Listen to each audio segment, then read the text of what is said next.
Welcome everybody to one of the most beneficial eclipses that we've had in years. This is a fabulous series of eclipses, both the recent solar and now the lunar eclipses. It is an eclipse, this coming one, that will change your life, ultimately for the better, and it will truly set you free. Let's explore this eclipse. In this video, I'll be talking about many different components of this eclipse, namely the eclipse gateway that we are in between both eclipses, from the solar eclipse to the lunar eclipse. We'll be looking at the nature of lunar eclipses. We'll be looking at the general full moon in Pisces energy. We'll be looking at the chart of this eclipse and all the energies playing into this particular eclipse. We'll be looking at the Saros cycle of this eclipse. We'll be looking at where this eclipse will be visible on Earth and what that actually means. We'll also be exploring what happens when you've got key planets interacting with this eclipse. But, my friends, before we dive into this powerful lunar eclipse, I have something very exciting to share with you all. After a long time on Patreon, I have made an executive decision to move my exclusive membership community to a beautiful new home, the Guiding Star Moon Circle. And this eclipse feels like the most cosmically aligned moment to simply make that transition. Eclipses, as we know, are all about endings and new beginnings after all. If you would like an extended 20-minute long personal eclipse forecast for your sign without any ads and without any promotion of my own services, of course, plus so much other beautiful content every moon circle month, well, I would love to welcome you as one of our very first founding members of the Moon Circle. Founding members who join before this eclipse on the 28th of August are going to receive the full eclipse video forecast series for all 12 signs, as well as a special welcome gift from me, which is a personalized written astrology report all about who you are, especially for you. The link to join the Moon Circle is in the description below. And look, I genuinely cannot wait to welcome you into this new chapter. I'm very excited about it, and I thank all my patrons who have been there through thick and thin over the years. They are receiving a very special extra gift to come with me to the Moon Circle now. But enough with that, let us talk about this extraordinary eclipse. Feel free to pause the video here if you want to and go and join the Moon Circle while it's fresh in your mind. Then we're going to dive into the eclipse, and we're going to start with the eclipse gateway.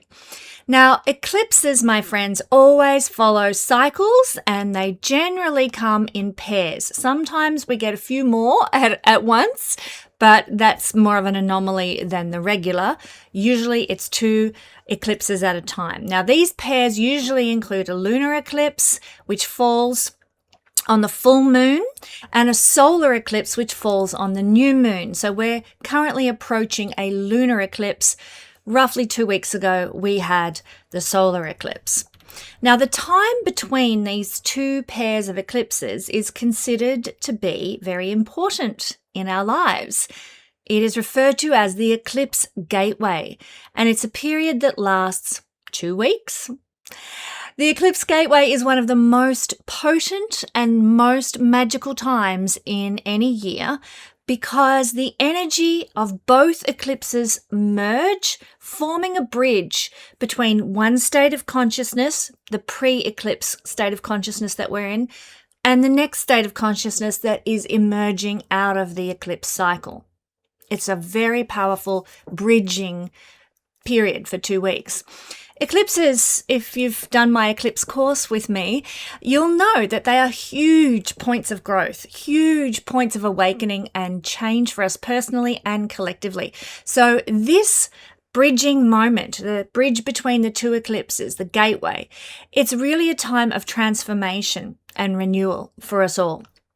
So there are actually 2 types of eclipse gateways that occur. There's the gateway between the lunar eclipse and a solar eclipse. And then there's the gateway that we're experiencing now, which is a gateway between a solar eclipse, which came first, and the lunar eclipse. Now, depending on the order of the eclipses, the energy can be slightly different. The intensity of the eclipse gateway will also depend on the intensity of the eclipses forming on either side of it. And these eclipses have been pretty intense. They're particularly this upcoming lunar eclipse, full moon eclipse, is very close to the nodes, so it's very, very strong. The eclipse gateway can also carry a slightly different flavor depending on the astrological signs of the eclipses as well, and we'll talk more about that as this video progresses. So we are currently in the gateway between the solar and the lunar eclipse.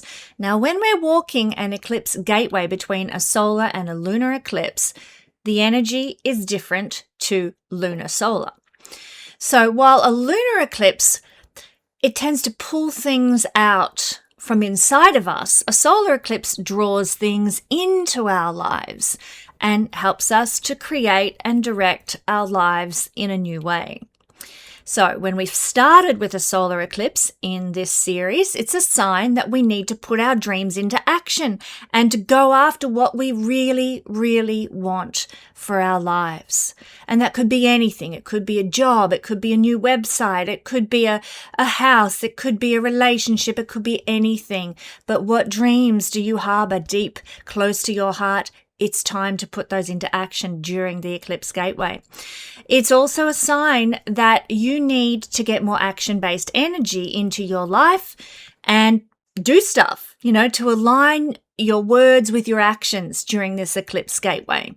So as we go through this eclipse gateway, there's often, and I've noticed this absolutely, a feeling of support around starting new things and a sense of being guided as you take the next step in life.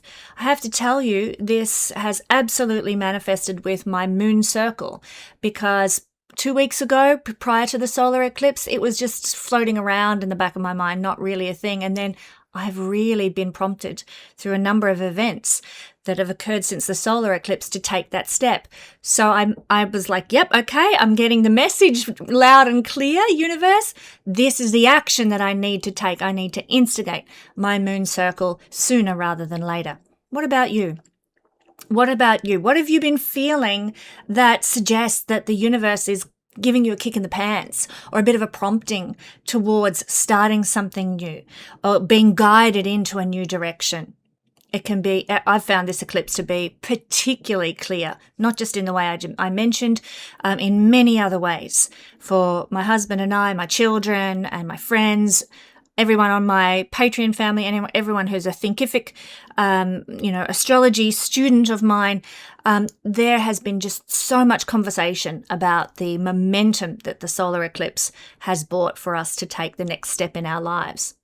Has that happened for you too? This is a very high energy gateway, and it's likely that at the solar eclipse, we felt a burst of energy and a burst of inspiration. That's it. I'm going to go. I'm going to make things happen. But as we get closer to the lunar eclipse, which is coming, the energy begins to shift and we start to become aware of what's blocking us from being able to move forward. So you might have, your dreams and all your plans laid out, but the lunar eclipse will alert you if there are things that need to be cleared internally before that manifestation arrives. What hang-ups have you got? What blockages, what mental narratives are keeping you from really accomplishing that achievement that you've got your heart set on? That will be made clear through the lunar eclipse. So when we end an eclipse gateway on a lunar eclipse, it's telling us, or it indicates that that the theme that has been happening over the last 2 weeks during the eclipse gateway will be really about coming to terms with what needs to go and what needs to stay in order to make these dreams become a reality. So to navigate through the outworkings of this eclipse cycle that we've been in is going to require us to go within and reflect over the months ahead. It's not just going to happen like all at once in the blink of an eye. It's about this process that's going to be, okay, I know what my dreams are. I know what my goals are. okay, I'm going to spend the next 6 months working through my inner blockages, my hang-ups, my, past experiences that have colored my view of what I can and cannot achieve. So that's what is really the outcome of the eclipse gateway when we end on a lunar eclipse. We want to draw out and release all that's blocking us from leading the life we dream of and desire. And so what a beautiful process this is. I love this eclipse gateway process because we get a clear message from the universe during the eclipse gateway. This is the dream. This is the goal. This is what we want to manifest. And this is what we want our life to look like. Let's take action. And as we progress with taking action, our soul reveals to us, okay, I've got a hang up here. How do I clear that away? I've got some, past experience blockages around what I can and can't achieve. Let's deal with that. So beautiful process that the eclipse gateway brings about, my friends. Now, let's have a look in general at full moon eclipse energies and what they mean for us. So lunar full moon eclipses usually trigger events within a week either side of the eclipse occurring. So that's a week either side of the 28th of August, depending where you are in the world. But a week either side is when we might see events associated with eclipses occurring in the Western astrology tradition. However, according to my teachers, there is a method of calculation for the full moon eclipse activation period that actually means we have been in the full moon activation eclipse phase since the 15th of August this year, and that activation period is going to last until the 10th of September. So a little longer than that 1 week window. And it would pay to keep an eye on any significant events that have unfolded for you during that time. If you've got a diary, look back over your diary, what momentous things happened. Or if you haven't got a diary, use your memory, what's happened over this last period of time since the 15th of August. And keep an eye on what's unfolding until the 10th of September. Interestingly, and this is a bit of scientific information, just before an eclipse occurs, there is recorded to be a drop in the Earth's electromagnetic emissions. Now, more and more we are seeing that we live in an electromagnetic universe, and that is actually what we are receiving energetically from all the planets that cause astrology to be real. So when an eclipse causes a drop in the Earth's electromagnetic emissions, what does that mean? We have a shift of energy. We have like a glitch, a reset. It's quite amazing that science notes this, and we put so much emphasis, and in fact, right back to ancient times, we've put so much emphasis on eclipses and how they sort of reset us as a human collective and as individuals. Quite exciting when you see science and astrology match up. Now, in mundane astrology, which means world astrology, lunar eclipses usually affect the masses, the people. It's doubly so for this lunar eclipse, and you'll find out why as you listen to this video. Solar eclipses, they tend to affect the leadership, the kings and the governments and the rulers. Interestingly enough, solar eclipses are rarer to see than lunar eclipses because lunar eclipses are visible from about 50% of the area of the Earth, whereas the solar eclipses, like the one that was recently seen through Greenland and into Portugal and Spain, just a little stretch there that could see that particular eclipse.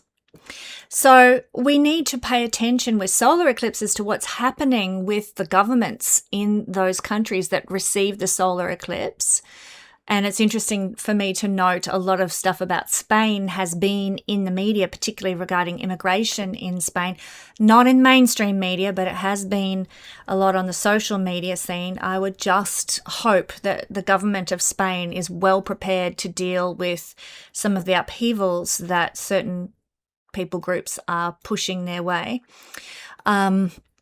Because this eclipse has fallen on Spain. And so it's no coincidence that Spain has been targeted by certain people groups with immigration issues. So very, very concerning for precious Spain. And hello to all my viewers in Spain. But that aside, we'll that will play out over the next couple of years, I imagine, and maybe even strongly in the next 6 months, the flow-on effects of what this eclipse energy will bring. But we're talking about the lunar eclipse here, and so it's the masses. It is all of us hoi polloi that can be affected by a lunar eclipse in mundane astrology. We'll have a look shortly at whereabouts this lunar eclipse is going to be seen from on the planet, so you can prepare yourself. On that topic, a lot of people ask me, do you go and look at eclipses, Ksenia? And I will tell you this, I used to.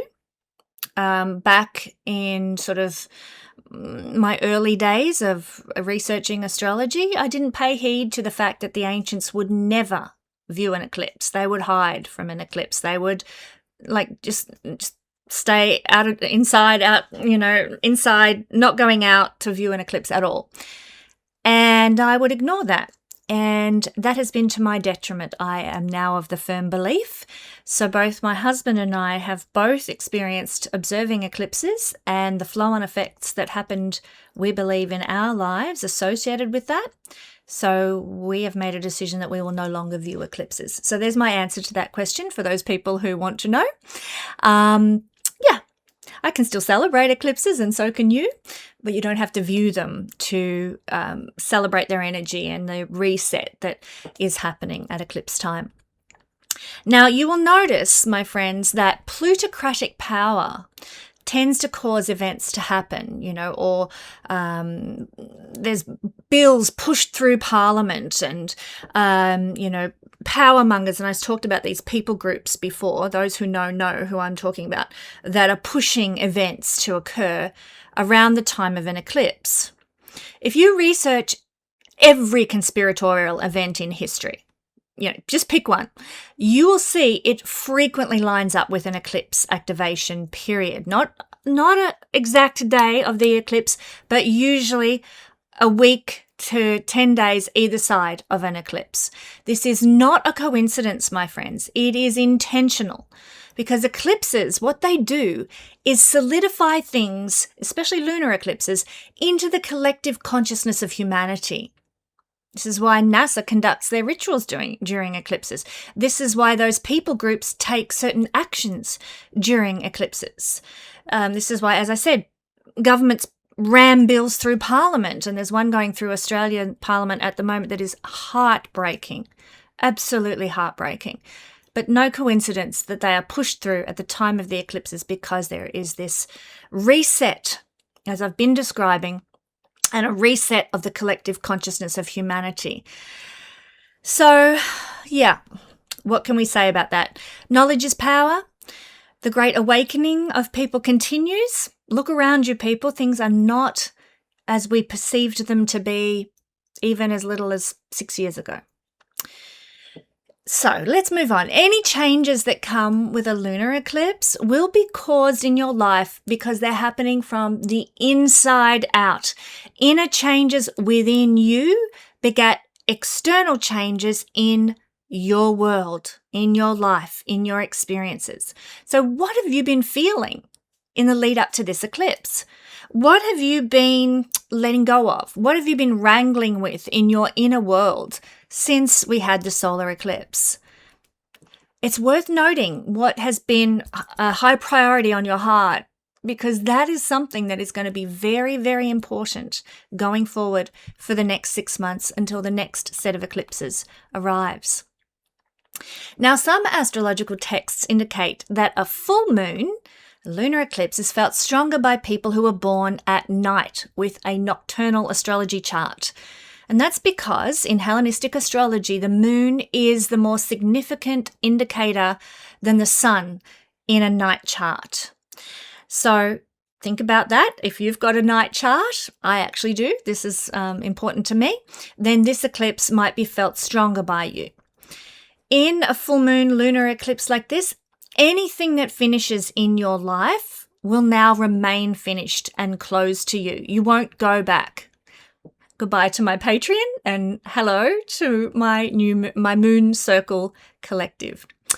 The energy really with a lunar eclipse is about realigning with your purpose and your intent for incarnation now, especially as this full moon is occurring because it's with the North Node, which is about our destiny. It's about our future direction. And so anything superfluous to our future direction and our intent for our incarnation, our destiny, it's going to be let go of. It's just, why hang on to it? Why keep that burden on your back? Let it go and just move into your destiny. That's what this lunar eclipse is really all about. So remember, my beloved friends, always act with kindness. Remember to forgive where appropriate, because in many instances, what's being let go of, like you'll be letting go of things, but some people might experience that someone else is letting go of them during this eclipse. And that's actually okay. You know, it's okay for you to let go of someone if it's not part of your destiny. It's okay for somebody else to let go of you if you're not part of their destiny. We need to be very conscious of what this eclipse is trying to achieve in our lives and in the lives of everybody around us.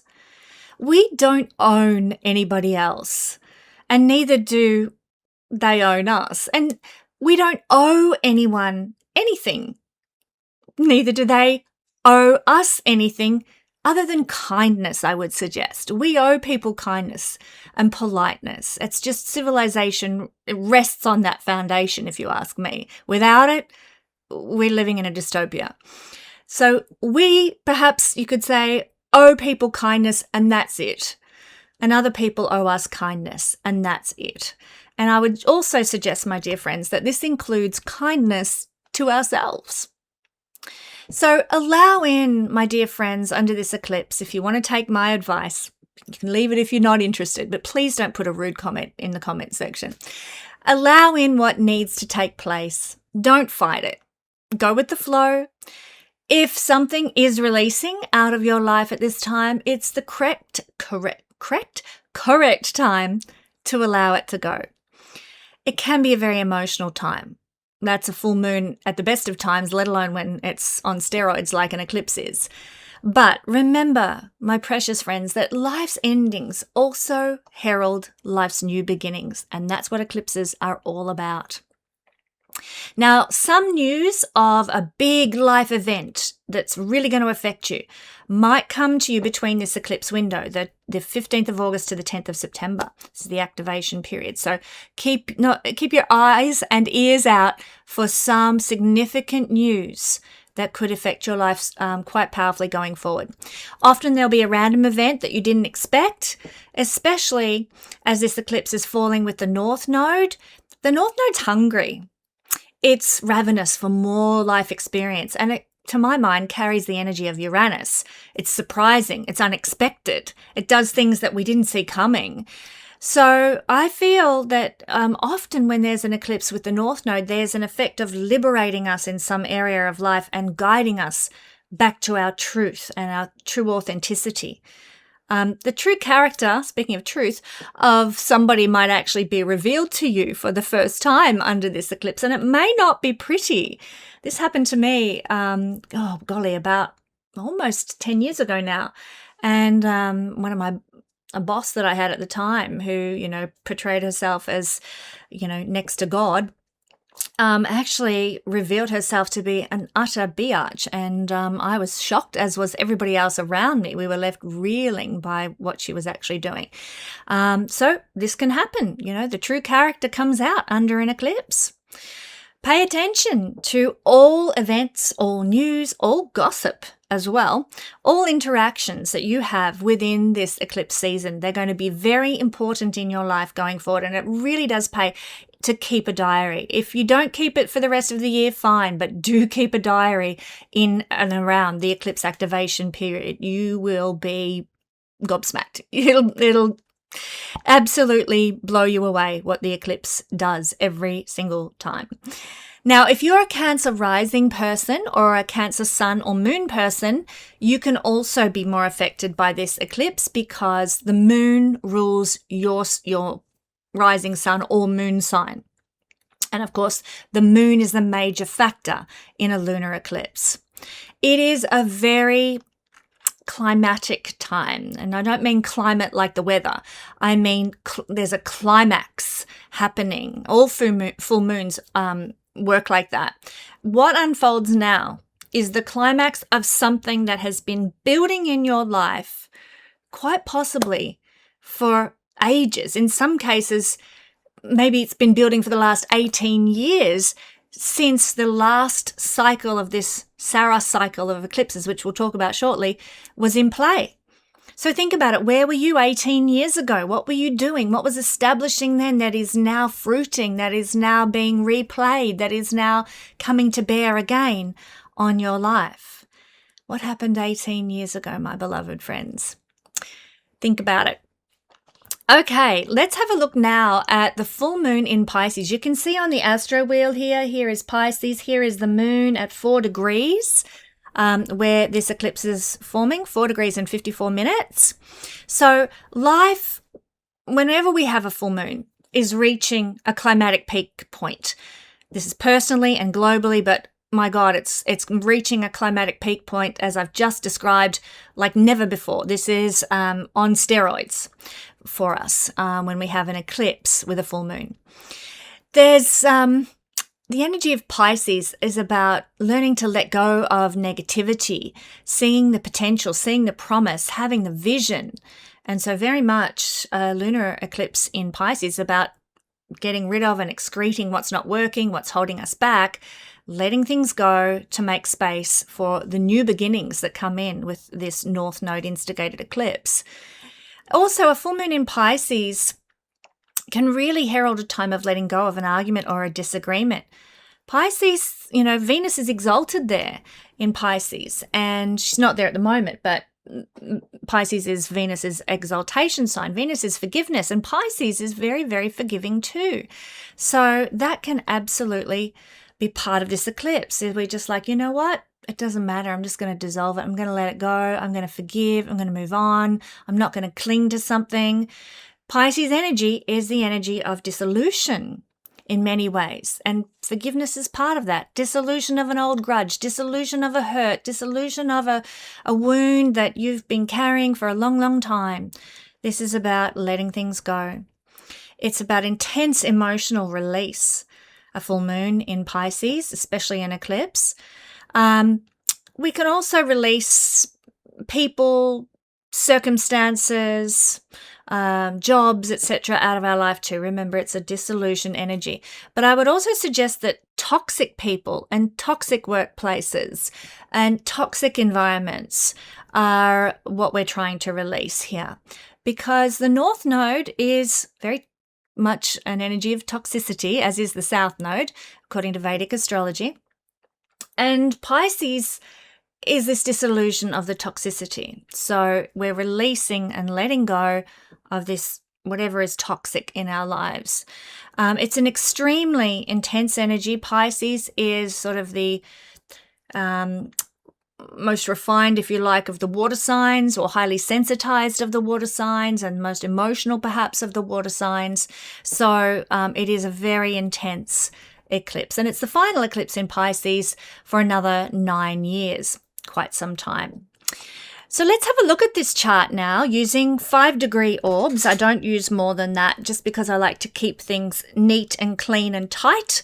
Sometimes when you're adding in this asteroid and adding in big massive orbs, you can just be talking all day about what's going on in the chart, and I want you to be able to enjoy this video without sort of getting too bored.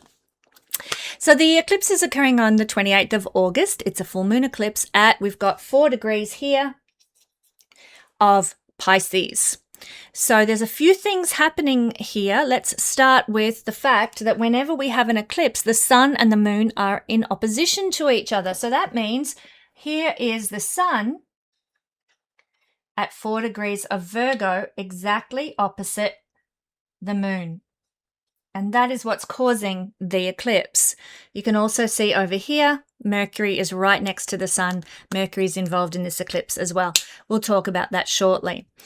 Let me say, before we dive into this chart energy that the further activation of this particular eclipse will occur on the 22nd of February 2027. That will be when the sun has moved all the way from 4 degrees of Virgo right around to 4 degrees of Pisces.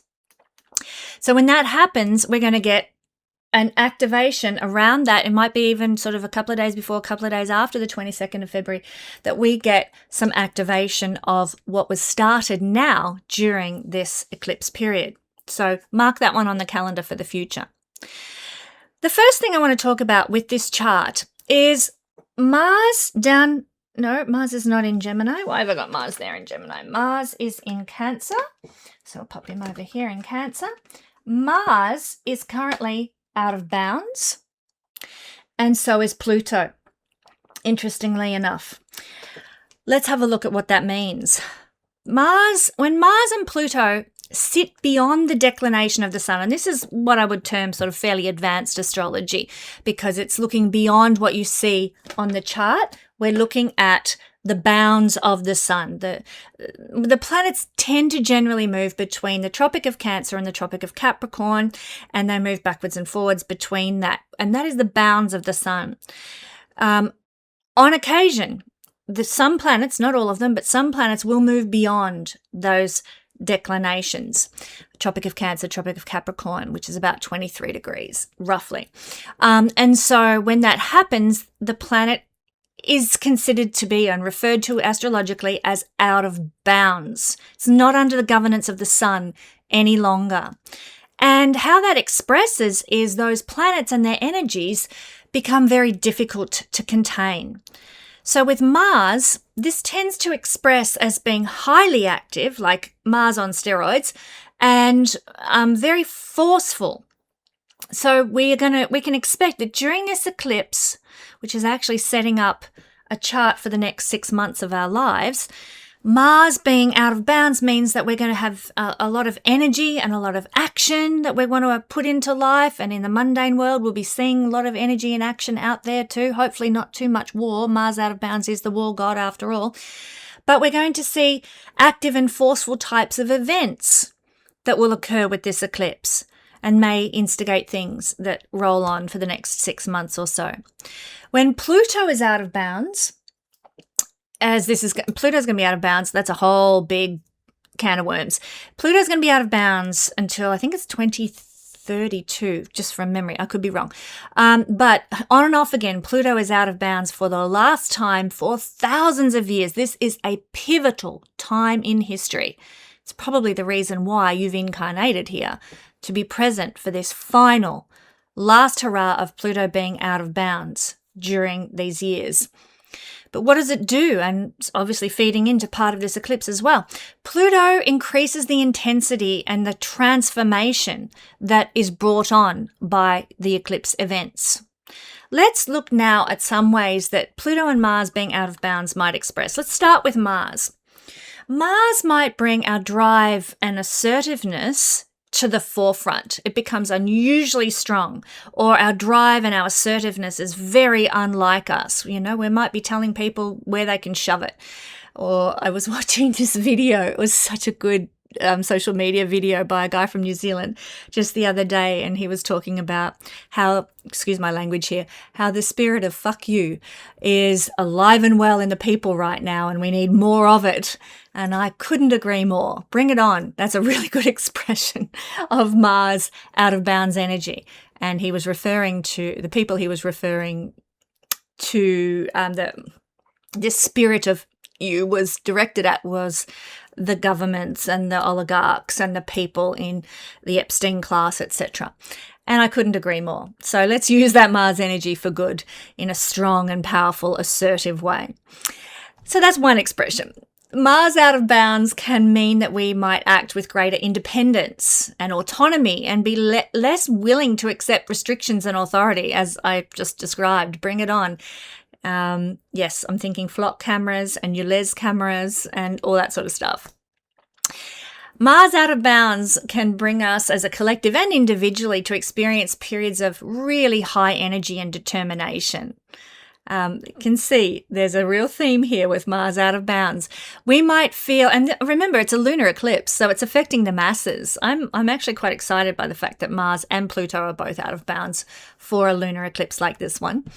We might feel very compelled to pursue something intensely.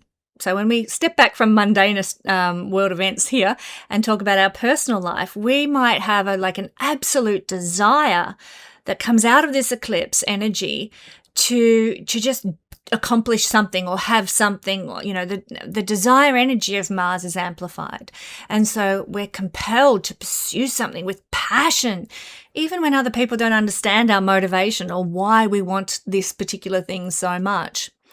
Now, Mars is also considered to be a malefic planet. So this can mean that anger and frustration and competitiveness may be expressed more forcefully than usual. Let me just say, the Sun the other day was conjunct the South Node by transit and crossing my natal Mars. Oh my God, I have never felt so frustrated in my life. It was the most aggravating of days. And I'm like, something's going on astrologically.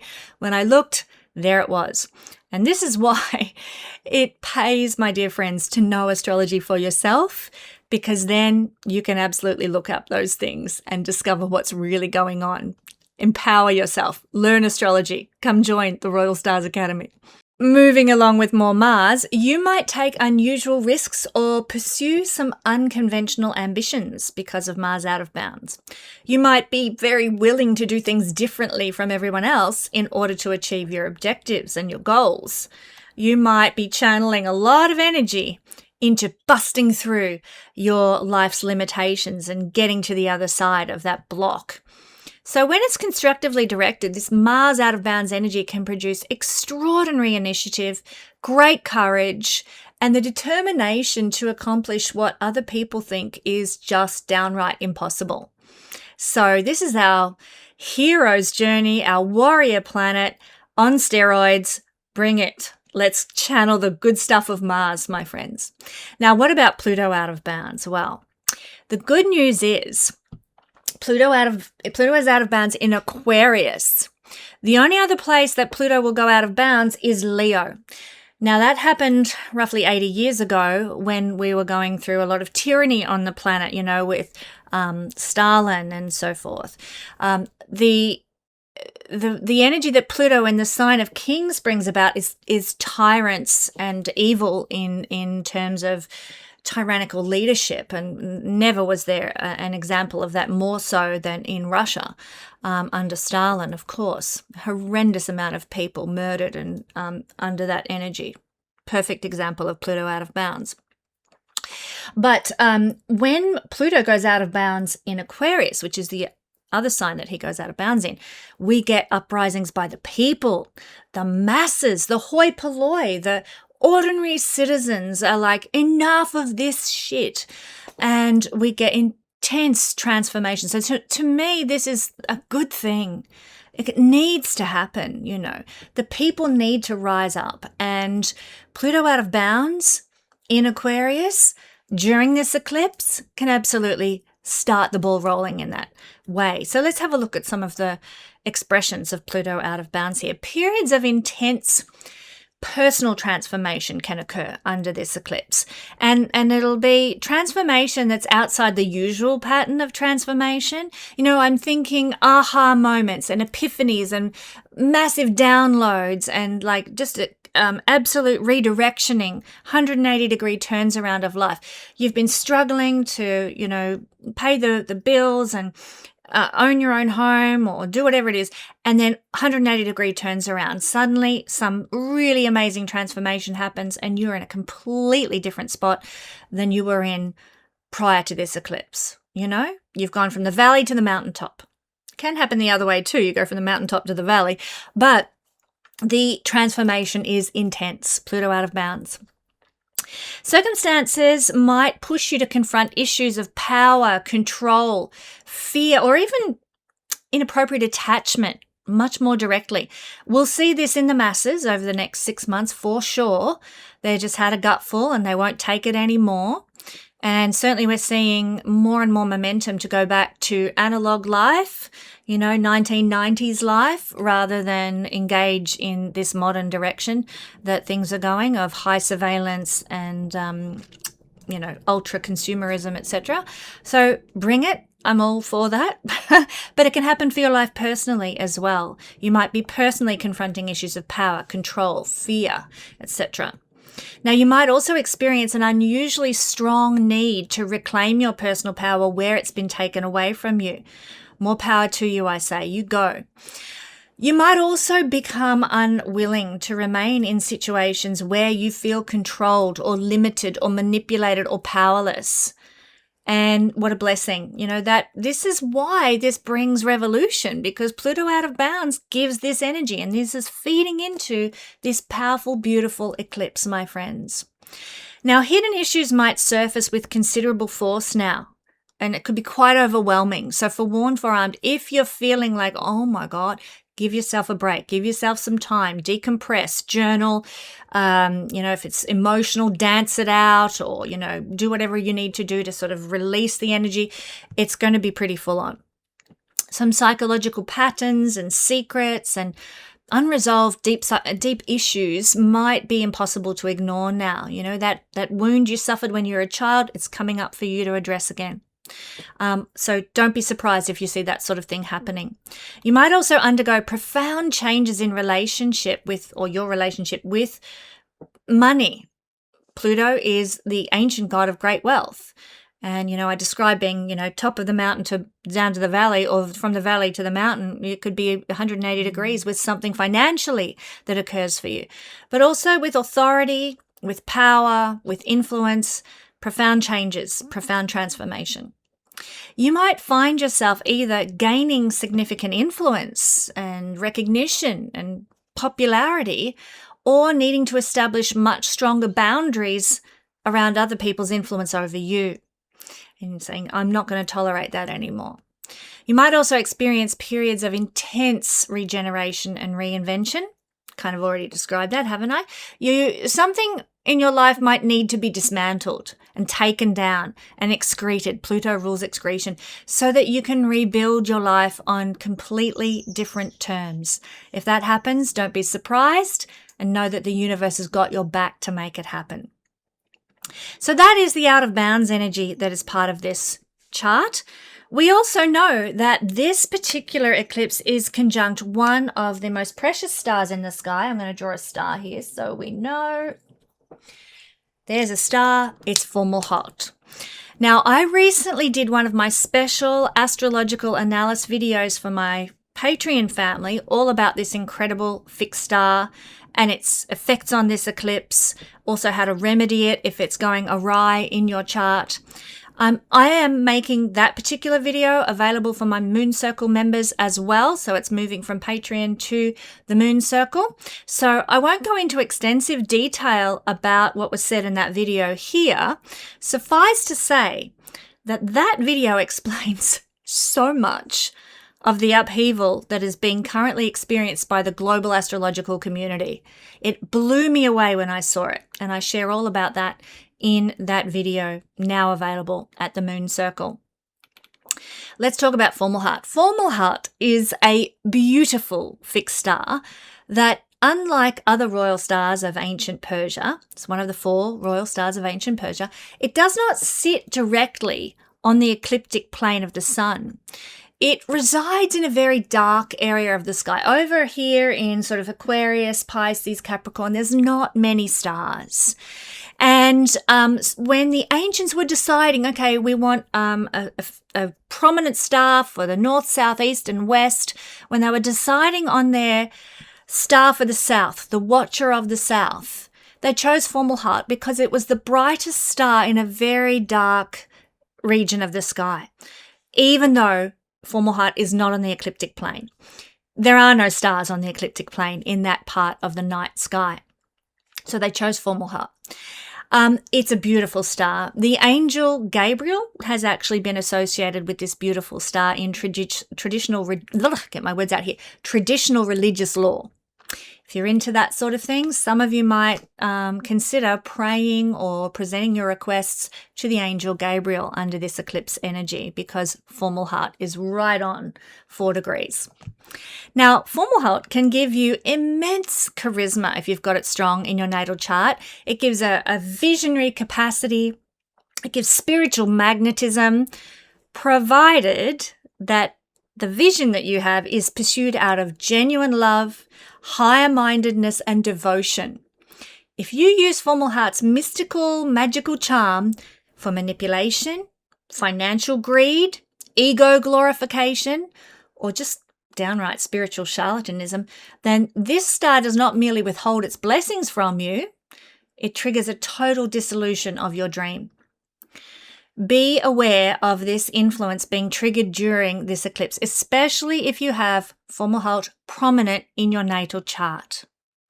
Forewarned, forearmed, my friends. Great blessing comes, but also potential for a great fall. What do they say in Spider-Man? With great power comes great responsibility. If you've got Fomalhaut there, it's a very true Spider-Man adage.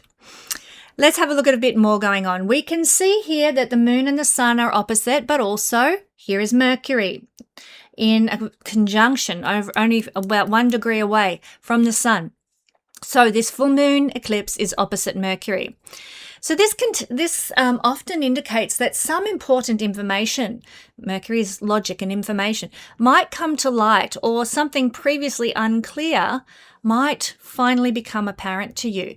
There could be a conversation that triggers it, or a message or an announcement, maybe a piece of news that might significantly change your understanding of a situation you're dealing with. There might be an important decision that has to come to a head under this eclipse now. You might need to reconcile what you think you should do with what you actually feel. Remember, it's a lunar moon eclipse, what you actually feel you should do. There might be an imbalance there. Can you see that? Imbalance, moon, Mercury, opposite like a seesaw. You've got to find the middle ground. So a significant conversation that you may have been having will reach a culmination point, a break point. Something that's been building beneath the surface might finally need to be brought out in the open and discussed plainly. If you've been sort of cranky about someone behind their back, it might come to light now.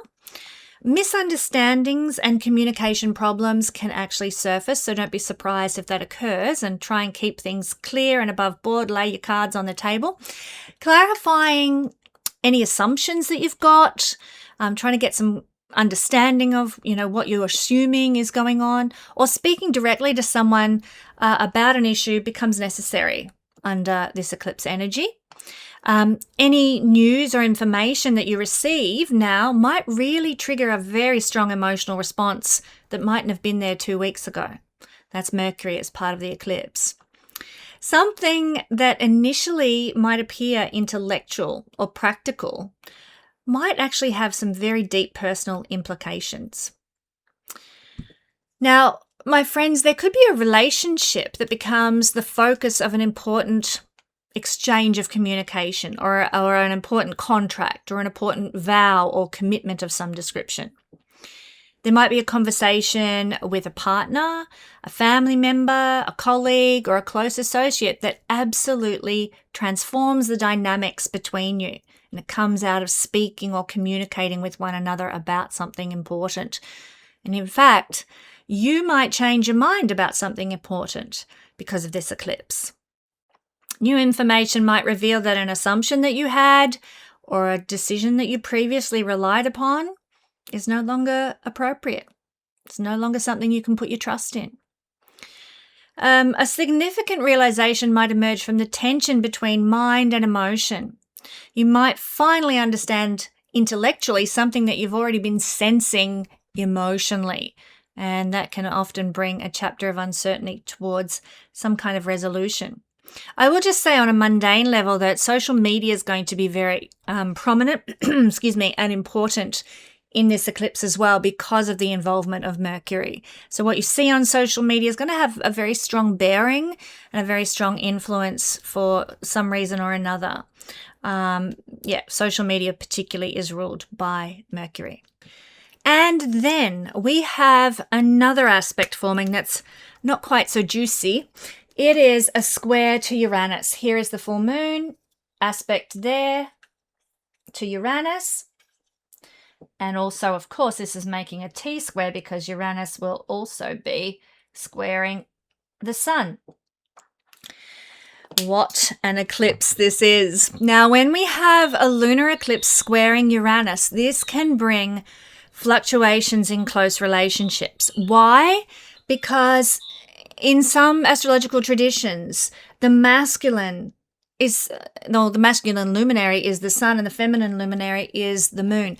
So it could be your personal relationship if you're married or in a partnership, or it could be, the relationship that you've got with your parents, because sun and moon are also representative of parental energy in a chart. So there could be some fluctuation, some change, some surprising event that's a bit stressful. It's a square aspect after all in an important close relationship. There could be some upsets to your immediate environment that come out of this eclipse as well, this lunar eclipse.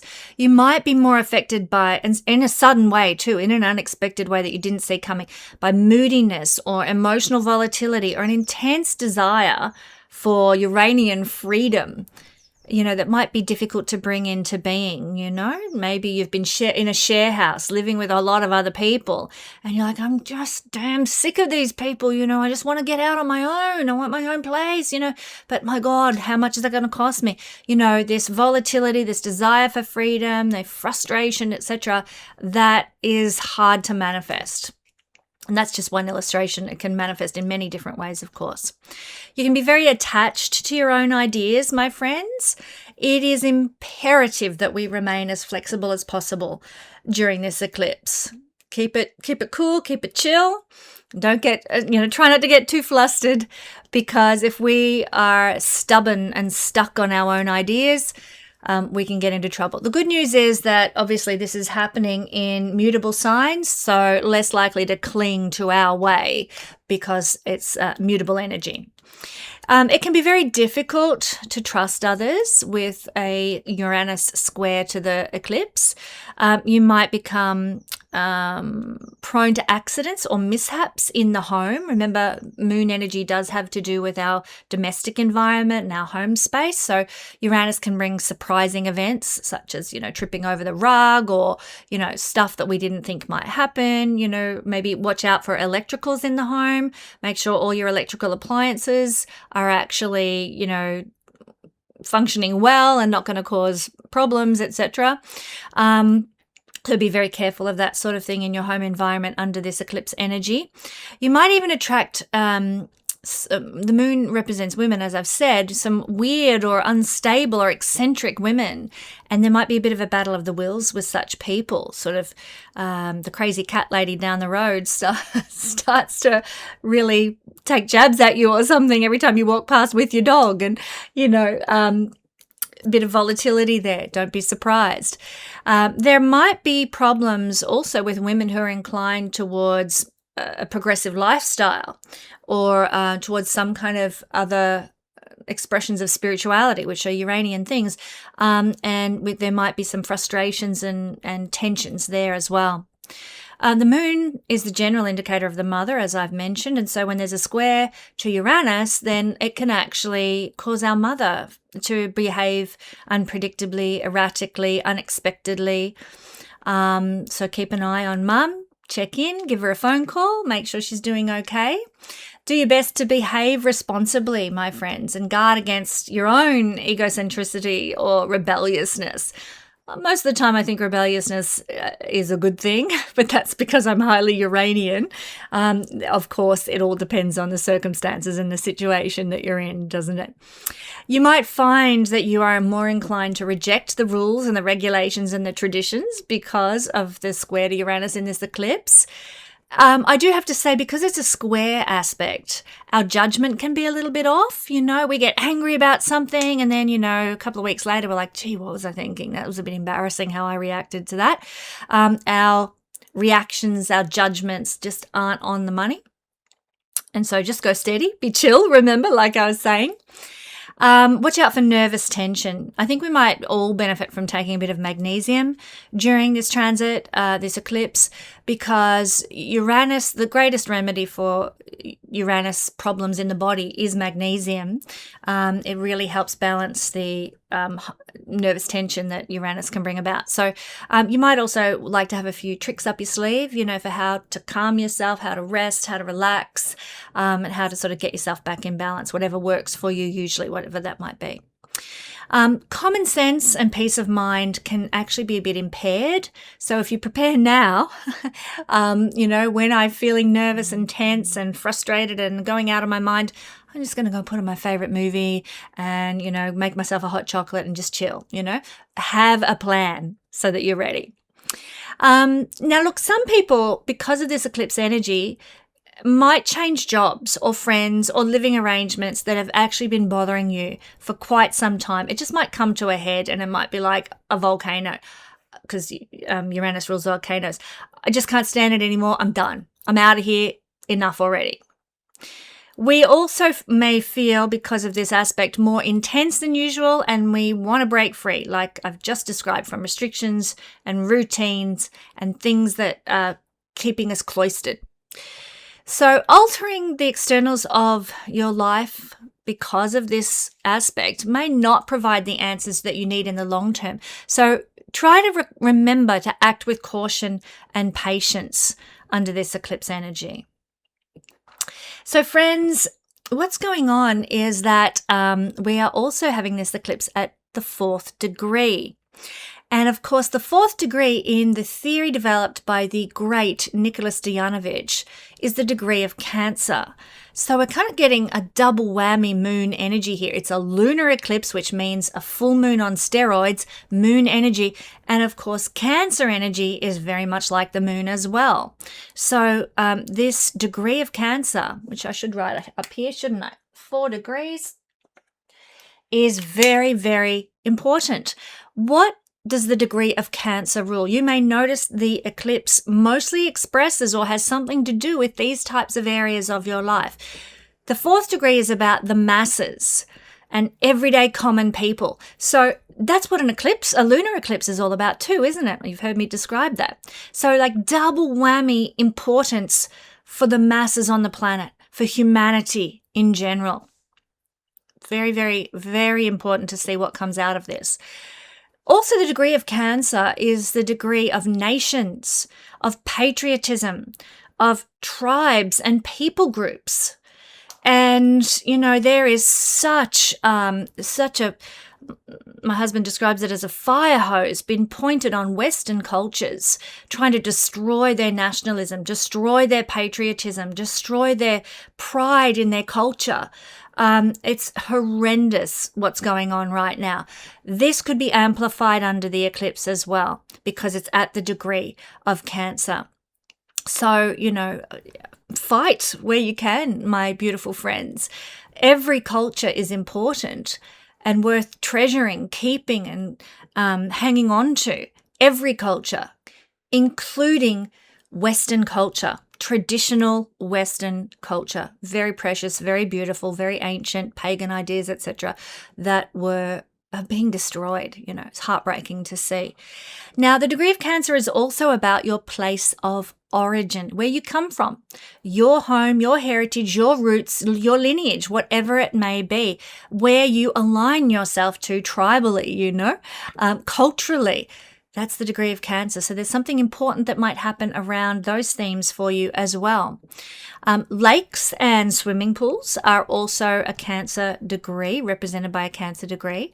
Liquids, water, fluids, tears, milk, juice, anything that runs is a Cancer energy as well. So there might be something significant that happens in your life. You may drop the milk and cry over it. Hey, you've got tears, you've got milk, the fluids are flowing, Also, the degree of Cancer is representative of things that have to do with homes, houses, flats, units, condos, castles, or anywhere where we live. Anywhere where our domestic environment resides is the degree of Cancer. Degree of Cancer is also the degree that has to do with our families, our family heritage and our family roots and lineage, as well as our origin roots and origin lineage. It also has to do with parents and our relationship with parents, what the parents are going through, what the parents are experiencing. Mothers particularly are associated with the degree of Cancer, or maternal women, sort of motherly women, those women that we all love to have in our lives, the caring, loving, nurturing kind of women. I will just close this little piece on the degree of Cancer by saying it's the degree of public opinion. So we're going to be sensitized, we're going to be transformed, Pluto, remember, out of bounds, in our public opinion, or our opinion. Public opinion might sway, public opinion might shift significantly over something as a result of the things that come into bear over this eclipse time. So now let's move to have a look at something else that is so important when you're analyzing an eclipse. It's the Saros cycle. I talk about this extensively in my Nodes of the Moon masterclass for anyone who wants to learn more about eclipses. My Nodes of the Moon masterclass, it's available through my website. Links in the description to the web. Just go to the website. You'll find it under Learn Astrology. But we talk in that class about the Saros cycles, and this particular set of Saros cycle families is Saros cycle 10 South. And this particular Saros cycle is fantastic. It's one of the best Saros cycles I've explored, and it brings good things. Yay! And given some of the tensions here with out-of-bounds planets and squares to Uranus and oppositions to Mercury, blah, blah, blah, this Saros cycle and the fact that it's so good is going to be really, I'll use the cliched term, holding space for all of us. This is what's giving this eclipse its brilliant edge, its beneficial edge. And to my mind, the Saros family expression is stronger than some of these hard, difficult aspects I've been describing. What's it all about? Well, Saros cycle 10 South is a family of eclipses that has to do with breaking out of a very negative, apparently hopeless situation into a period with substantially more options and benefits that become available to us. A worry or a problem that maybe has been occupying your situation or your mind for a long, long time might suddenly clear, just like that. The solution can appear very unexpectedly, but importantly, according to this Saros cycle, it needs to be acted upon without delay, immediately. Don't hesitate. So let's explore this idea. You are going to see, my friends, because of this eclipse, a way out of a seemingly inescapable situation. Circumstances can begin to loosen in your life after maybe a period where there just didn't seem to be a solution or an avenue of escape for you. There can be maybe some sort of persistent worry that will just suddenly disappear because of this eclipse and what happens because of it. Something that's been weighing heavily on your mind might suddenly become less threatening, either because the circumstances change or because the missing piece of the puzzle finally becomes visible. There might be some unexpected options that emerge in your life. Rather than, producing a predetermined, sort of cliched, easily recognizable answer, this Saros series can open up multiple doors, gives you a choice that comes now where previously you might have felt trapped or limited or constrained. You get to choose now, and the choices might be many and varied. When this Saros eclipse occurs, a solution might come from outside the norm, outside the expected path. It could be a breakthrough that arrives through an unexpected person, a piece of information, an opportunity, a change of circumstances. Bernadette Brady, who really did the research into these Saros series, her symbolism is very striking here. She says the solution is shown, quoting there, rather than necessarily constructed through your own personal prolonged effort. The universe gives it to you, and you have to be like, well, thank you, universe, I'll take that and I'm going to run with it. Or you'll look at it and go, what the? And miss the opportunity entirely. The universe is showing you this is not as a result of your free will. It's a fated occurrence. The opportunity needs to be seized, my friends. This isn't necessarily a passive, oh, everything will magically get better kind of a signature. Once this opening, once this opportunity, once this potential appears, decisive action is essential. If you hesitate, if you overanalyze, if you cling to the old, you're going to miss this meaningful, predestined window that the eclipse is opening up for you. So that's the Saros cycle, and I love it. Finally, my friends, in regard to the effects happening in this chart, we have Lunar Mansion 24 being triggered. The 24th lunar mansion. So this is a lunar mansion that has to do with things being hidden, things that were previously obscured coming to light. So something that has been operating beneath the surface in your life might suddenly become impossible to ignore. You might discover an important truth about a confusing or ambiguous situation. Maybe an illusion or an assumption might dissolve as you begin to see circumstances in your life much more realistically, much more objectively. This can also be, because of this lunar mansion, an eclipse that brings about a significant period of emotional or psychological or physical healing that starts for you. You might recognize an old pattern of attachment or a situation that's actually not healthy for you, and you might be like, I'm going to heal from this. I'm going to leave this behind. It is a lunar mansion that allows us through this eclipse to become more independent and less willing to conform to the expectations of others. Circumstances in our lives might encourage us to distance ourselves from, as I've already mentioned, through a couple of other of the components of this chart, from toxic people or people and environments that restrict our autonomy. We can step out of those situations now and start to embrace our freedom. Maybe because of this lunar mansion being activated, your relationship with a group or a community or a social network might change in some way. You might actually withdraw from one community and discover that there's another one that better reflects who you've become and what you want to achieve through your connections. You might become a lot more protective of your privacy because of this eclipse and protective of your personal boundaries. That's not a bad thing. Information, emotional access, and aspects of your personal life might need protection and boundaries now. So, it's not just, okay, I'm going to put some boundaries in place for myself. This is an energy that we decide to put more boundaries in place because of a circumstance that triggers the need for it. Now, this lunar mansion also has to do with research and psychology and investigation, science, astrology, and unconventional types of topics, intellectual but unconventional topics. They might really be sort of triggered for you now. They might become more significant. And why not jump into them? Why not explore them? Let's expand our minds because of this lunar mansion under this eclipse. You might be very much compelled to look beneath the surface and discover what's really going on. So an eclipse can bring about in this lunar mansion might bring about a turning point where truth becomes more important to you than comfort. And I think that is a key concept for humanity. As this is a lunar eclipse for the masses at the degree of Cancer, the truth becomes more important than just the status quo. And let's face it, our comfort is being undermined left, right, and center. If we don't do something about it, we're going to lose the comfort that we have built over these years. So, bring it on, eclipse. This is what needs to happen.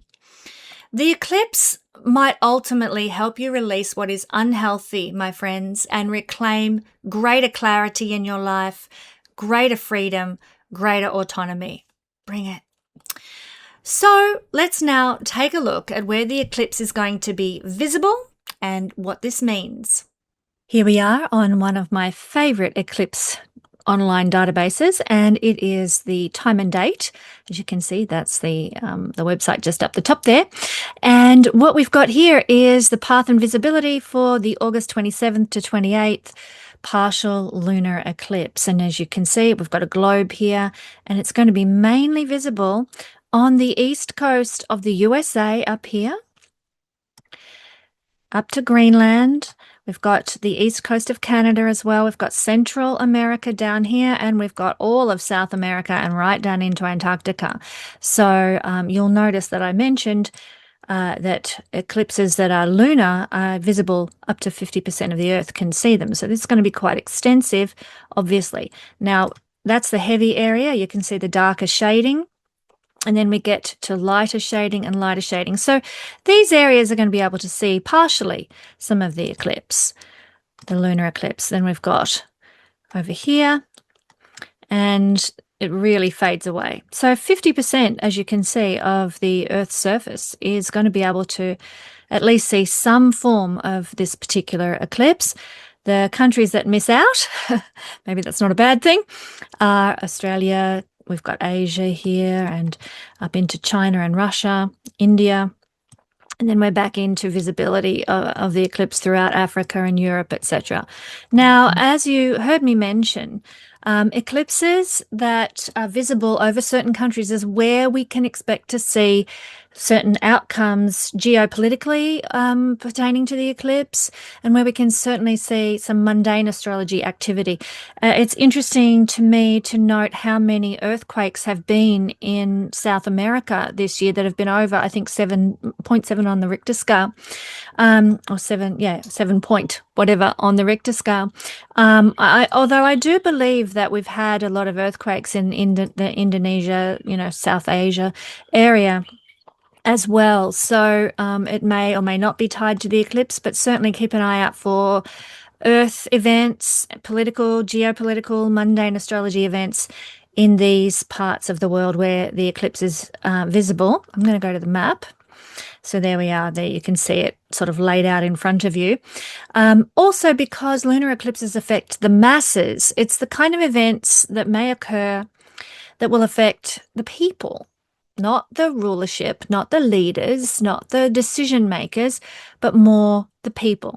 And we've had a look at the chart of this eclipse. We can see that it's a mixed bag. It's going to be quite good Saros cycle-wise. There are some rather challenging aspects forming, particularly that Uranus aspect. So we could expect some good things. We could also expect some challenging things from this eclipse if we lived in these countries pertaining to the political systems and the general situation for the humans, the masses, the ordinary people like you and I in these countries. So what an amazing eclipse this is going to be.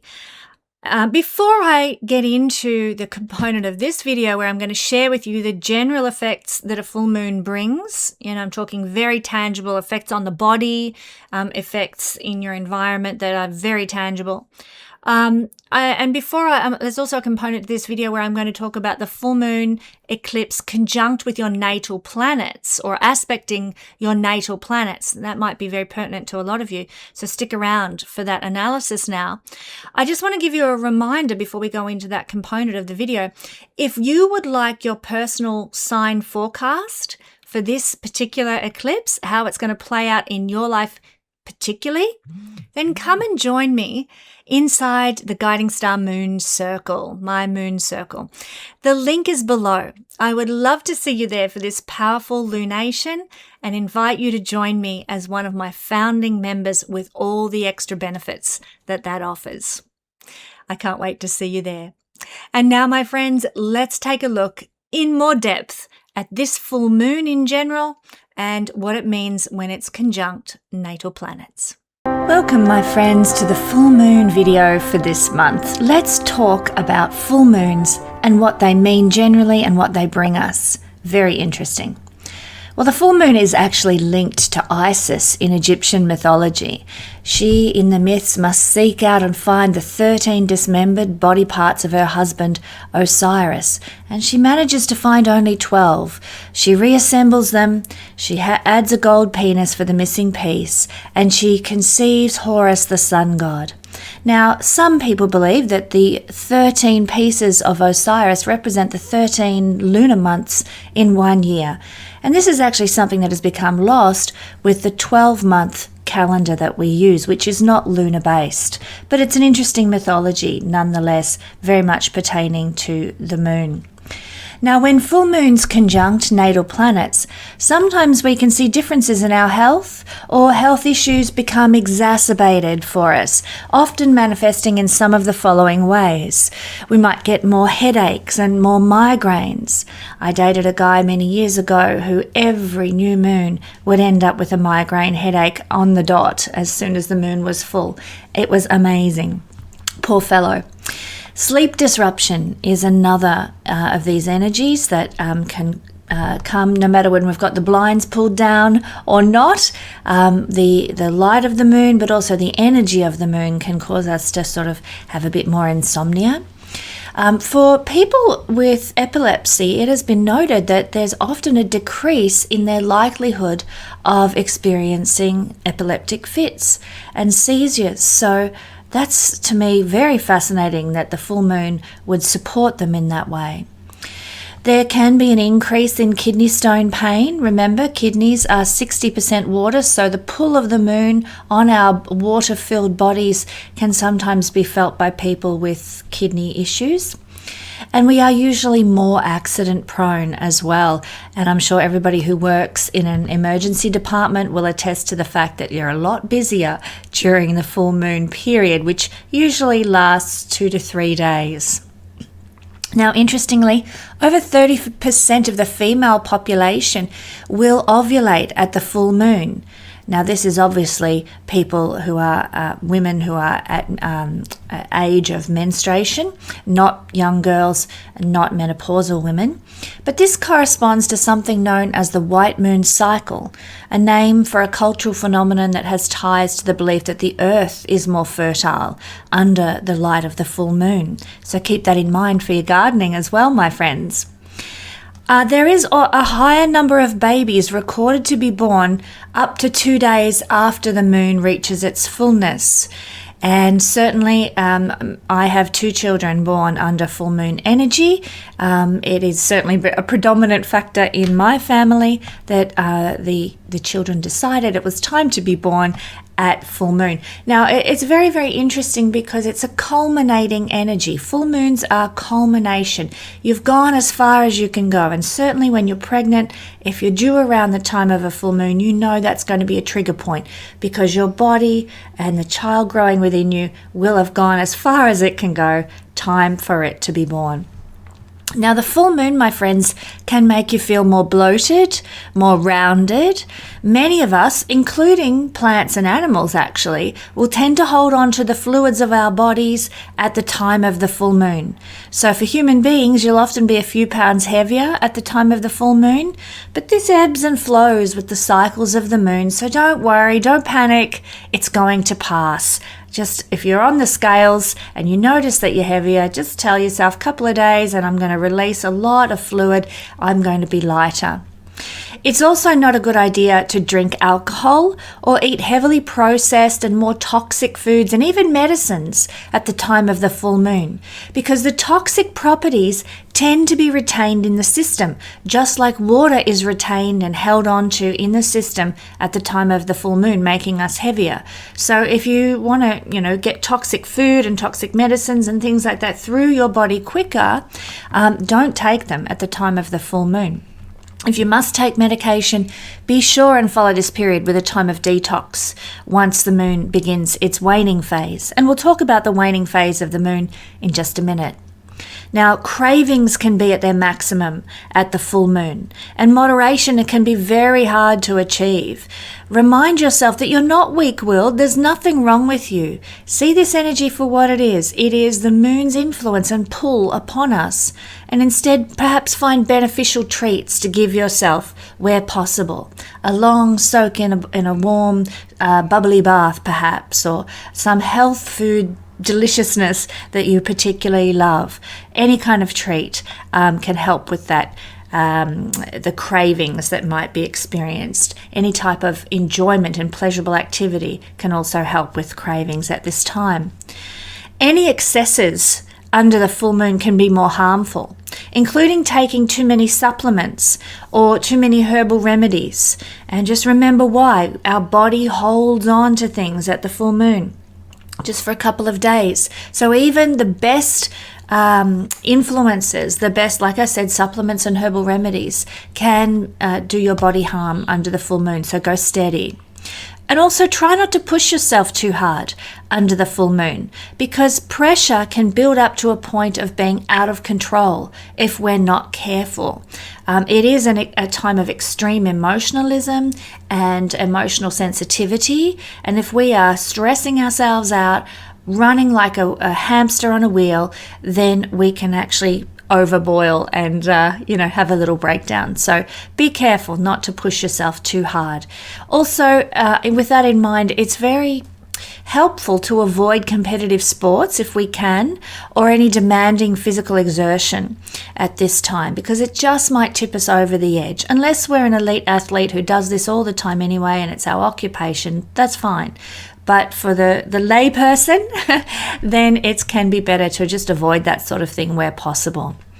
It's a good time for enjoying indulgent beauty routines, like a massage or a facial under full moon energy. It's also a time when plant metabolism peaks at the full moon. So it's a good time to fertilize and water your garden now. So you can see there's a theme here of indulgence and care that is running with this full moon energy. And so, of course, you can do that for yourself, and you should also do it for your garden. Now, before the moon begins to wane, so up to 2 days after the full moon, while the moon is still like a big round disc in the sky, it's a good time to plant fruit-bearing bushes and trees. One thing that we should also do in the garden at the time of the full moon is avoid weeding, trimming, and chopping wood, because the full moon is not a supportive time for anything that is to do with destruction and clearing and ending. No, it's actually a most fruitful time, which is why you can plant your fruit-bearing bushes and trees. Now, what has been observed and is very interesting about the full moon is that crime rates can increase, and this has been noted and statistically proven under the full moon influence. We've already mentioned that the full moon can be a time of increased accidents. Emergency departments will attest to that. So again, undertake everything with a grain of safety consciousness about what you're doing. Now, young children in association with this energy can tend to act out. And my mother is a primary school teacher. She was a primary school principal, and she has verified this time and time again with me, even though she's not a believer in astrology. The influence of the moon is hard to deny. Children, young children in primary school age especially, can be more active at the time of the full moon. So maybe instead of, them not having outlets for their heightened energy, take them to the park, kick a football with them, have a hit of tennis, do something active with your children so that they're not going to be full of beans with nowhere to let that energy out. Pets also will be at their most energetic under a full moon, so don't forget to take them on their walks or allow them space to move around and get their energy out as well. Now, under a full moon, anything that's not working in your life is often revealed to us. We just need to pay attention. What is not working? We're going to feel it. We're going to know it. It's going to be clear to us under a full moon. And that behoves us to make changes where we feel change is necessary. True feelings tend to come through loud and clear under the full moon energy. So that's why we need to really pay attention. And our intuition is heightened. You can trust your gut at the time of the full moon. It is a good time, because of this, under the full moon, to express your true feelings to a person that you love. And you might find that, those moments when your heart is bubbling up inside you, and the love and the emotionalism, and you get a tear in your eye when you're telling somebody how much you care about them. That is full moon type of energy. So use that energy to tell people that you love them. Don't wait till it's too late. One thing that we need to remember under a full moon is that it's a good idea to try and avoid being too serious and sensible in relationships now. A full moon is not the time, that sort of 3 to 4 day period of the full moon, 2 days before, 2 days after, not the time to sit down and have that deep a meaningful talk with your partner about the relationship and what you're not happy with in the relationship and what needs working on, and so on and so on. Not the time for that under a full moon. There is a time for everything. The Bible speaks to that. And the full moon is a time to be fun, to be playful, to be affectionate in relationships. There is a time for being serious. There is a time for being sensible and speaking your truth, but this is not it under a full moon.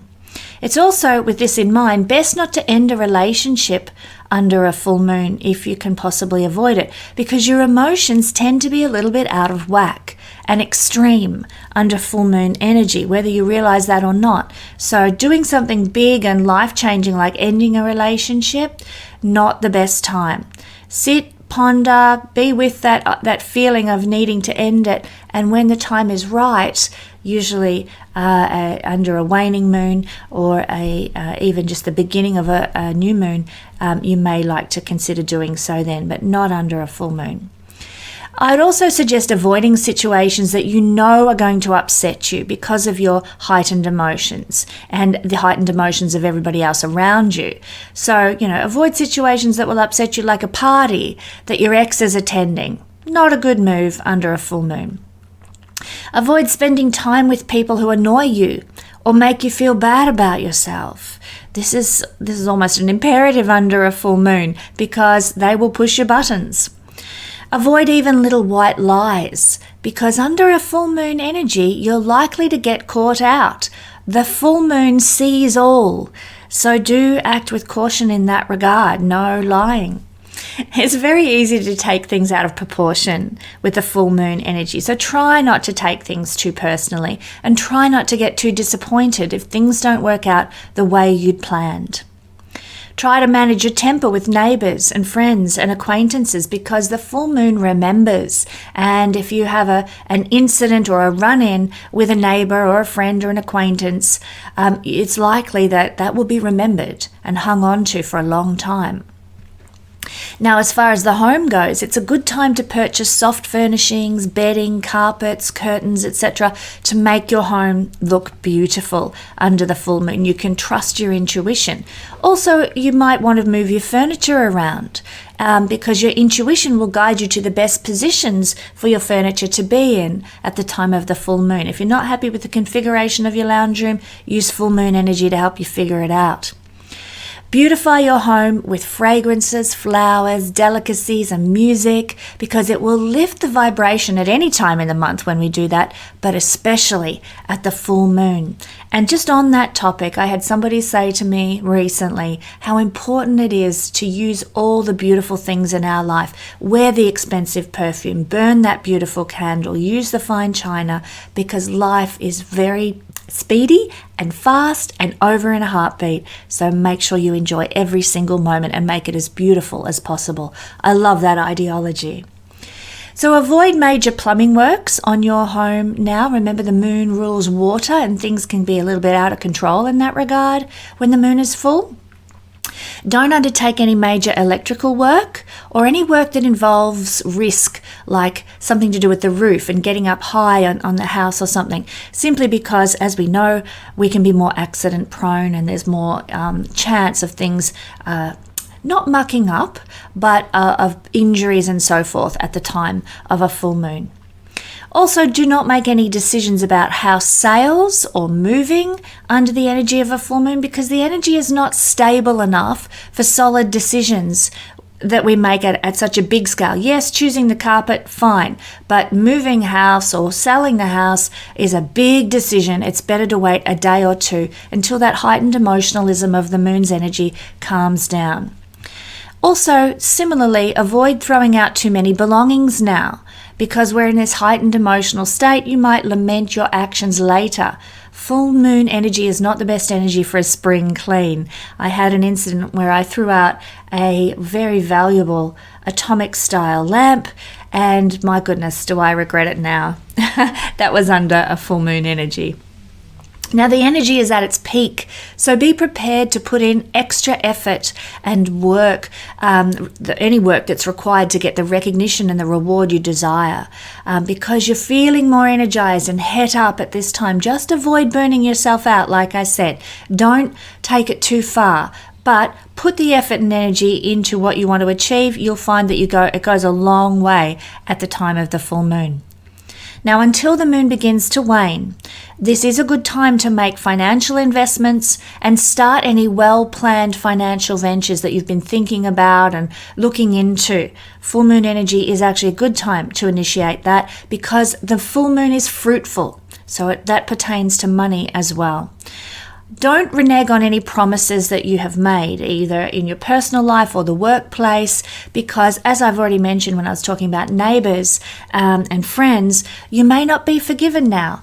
Any reneged promises might stick in the craw of the person who you let down. So do keep that in mind if you are in such a situation.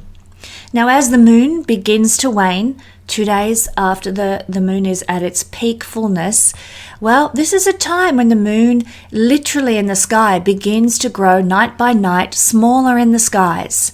And as above, so below, the energy is diminishing. It's therefore in astrology a time of releasing, a time of letting go of things, a time of dissolving and banishing, or even a time for starting to turn within. What are some of the things we can remember during this waning phase, which lasts for 2 weeks approximately until we have a new moon energy? So because you're receiving this video, we're talking about full moon energy and what you can utilize and do under the full moon and not do. And then we're going to look at the 2 weeks that's coming up until you receive another video from me about the new moon and what you can utilize that waning moon energy for. Well, at the time of the waning moon, the ability to lose weight is increased because our body more easily releases toxins and unwanted fluids and just lets go, as we've said, literally from the body. So it's a great time to see your weight start to decrease, yay. Obviously, it's also a great time to start a diet or do a detox or flush out your system or go lighter with the foods that you eat so you can support your body's releasing and letting go process. Get as many early nights as you can during the waning moon because increased rest will recharge your system more during the waning moon than at any other time of the month. So early nights are lovely, especially in the winter time, so make the most of the waning moon and snuggle up in bed. Addressing any digestive blockage issues is supported during the waxing moon, but not only digestive issues as well. Any types of congestions or fluid buildup is supported to be let go of during the waning moon. And so, if I mentioned waxing moon a moment ago, I'm sorry. So speak to your herbalist about the best products that can support the clearing of constipation, the clearing of congestion, the clearing of fluid buildup, or whatever physical restriction you happen to be suffering from during the waning moon. It can be harder to establish and stick to long-term exercise routines during the waning moon because we're letting go of things. So it's not a time for solidifying an exercise routine. So better to start exercise routine during the waxing moon. Keep that in mind. You can still exercise during the waning moon, but if you're starting an exercise routine, it might be harder to maintain it for the long term. It can also be hard to gain weight permanently under the waning moon as well. So if you're monitoring the scales, don't be too perturbed if you're seeing a loss, if the influence is not positive for what you want to achieve. It's just a cycle of the moon. Know that by the time the moon gets to waxing phase, you'll probably be doing all right.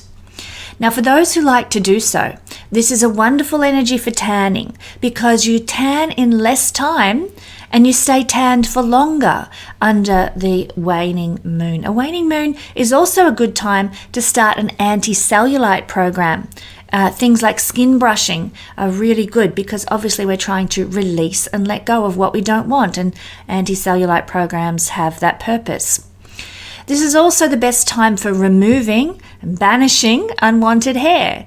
You know, it helps hair to shrink and grow back more slowly when we remove it during the waning moon. And you'll also experience less pain in the process depending on the procedure that you're having. So the closer that you actually time these procedures to new moon energy, so say, a week and a half into the waning phase, the better the results will be. One thing we need to do during the waning moon phase is be conscious of our thinking patterns. We need to consciously avoid negativity wherever possible, however much we might be tempted to lapse into heading down the rabbit hole.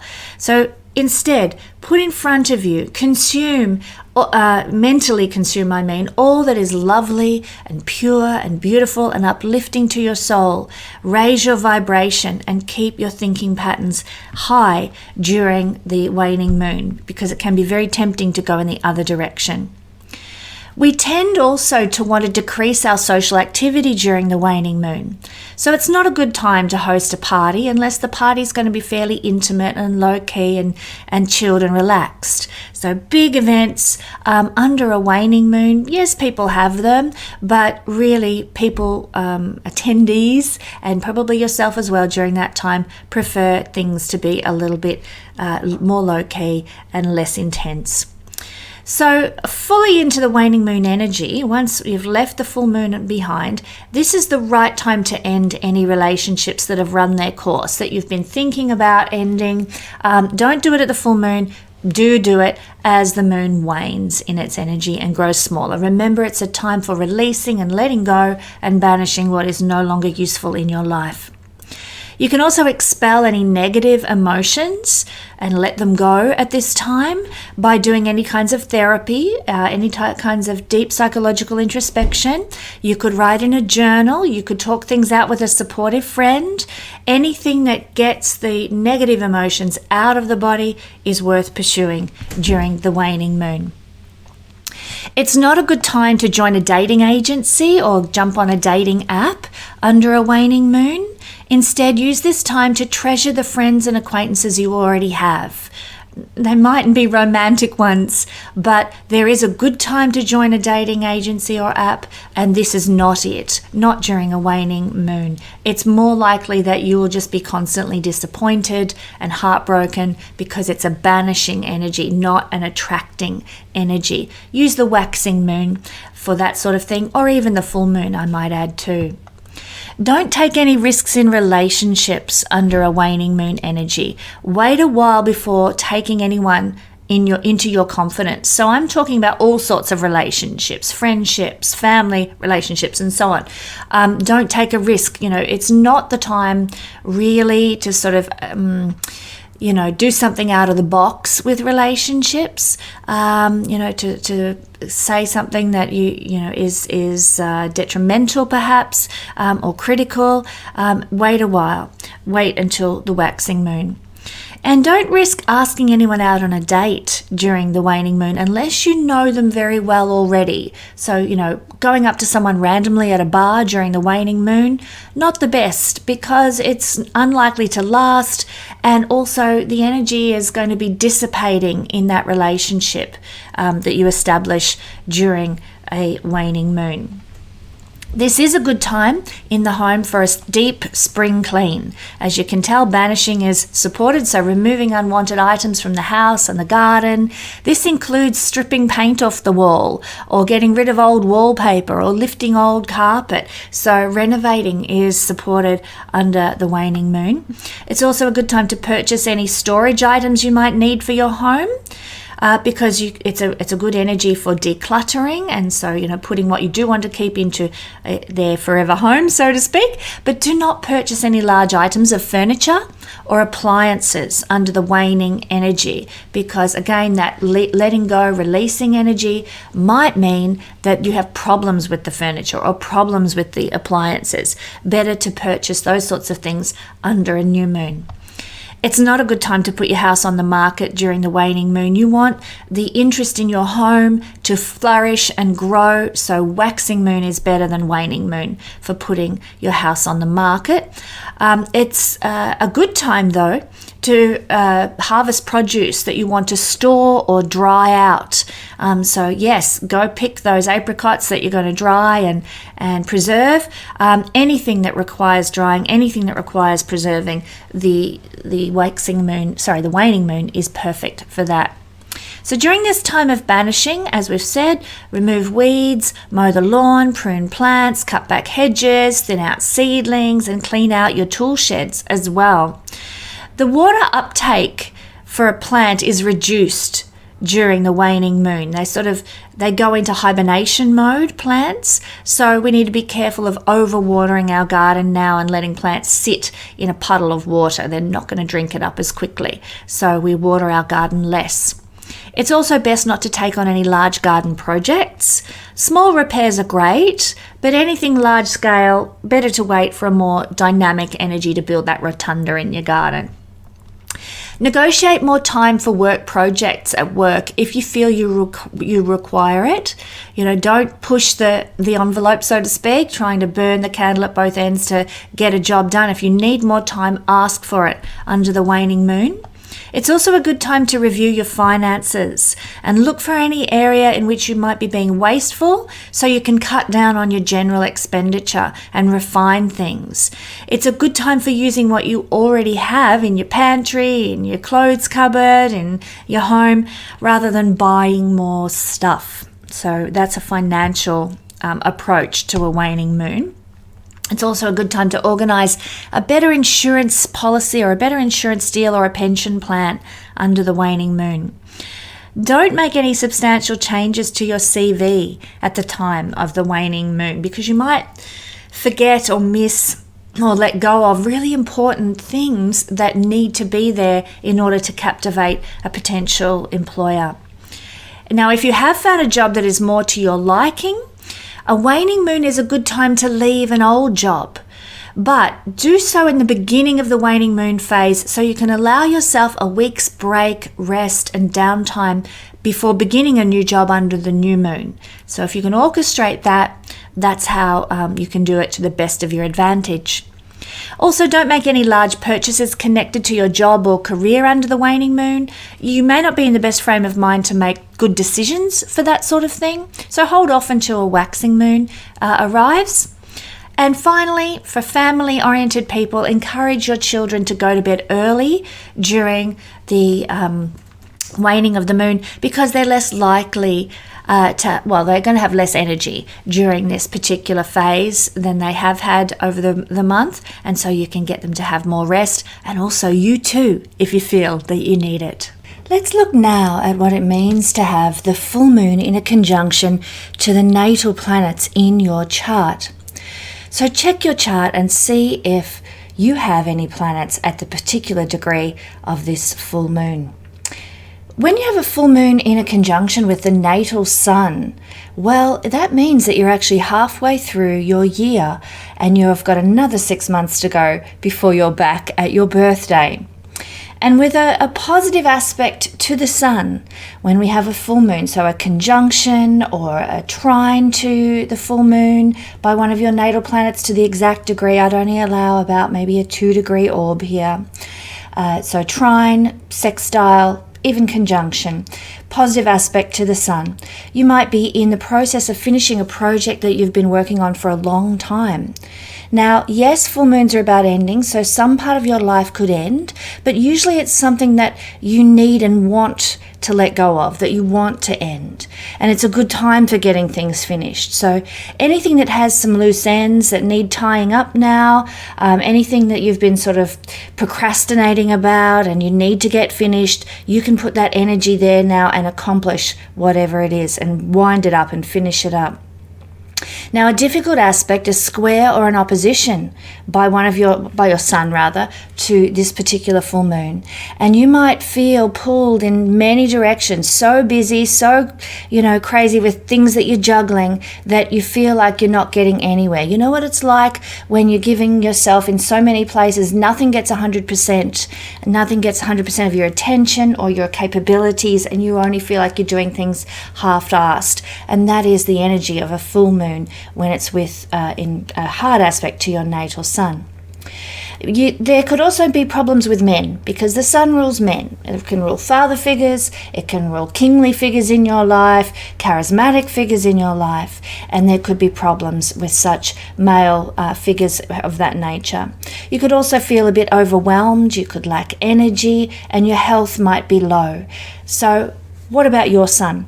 Is it in an aspect to this full moon, and therefore how is that playing out? We've just explored that. What about your moon?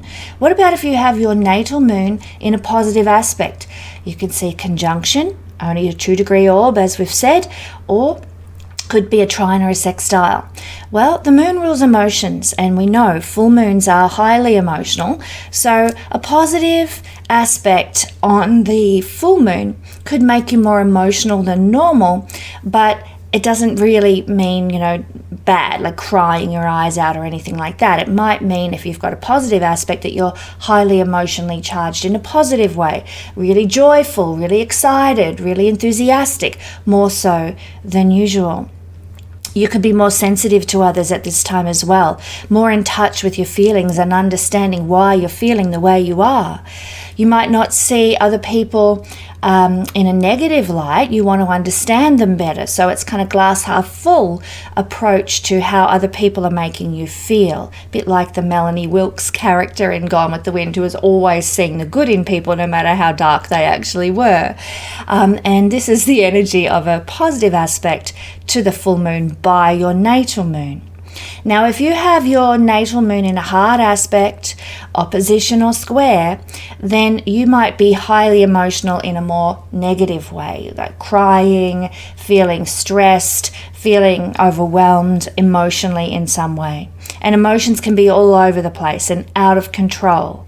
And you might even be sort of pulling up things from the past and remembering, oh, why did I make that choice? Or why did I let that person go? And boo-hoo. So there can be some really heavy energies that you're feeling at this time.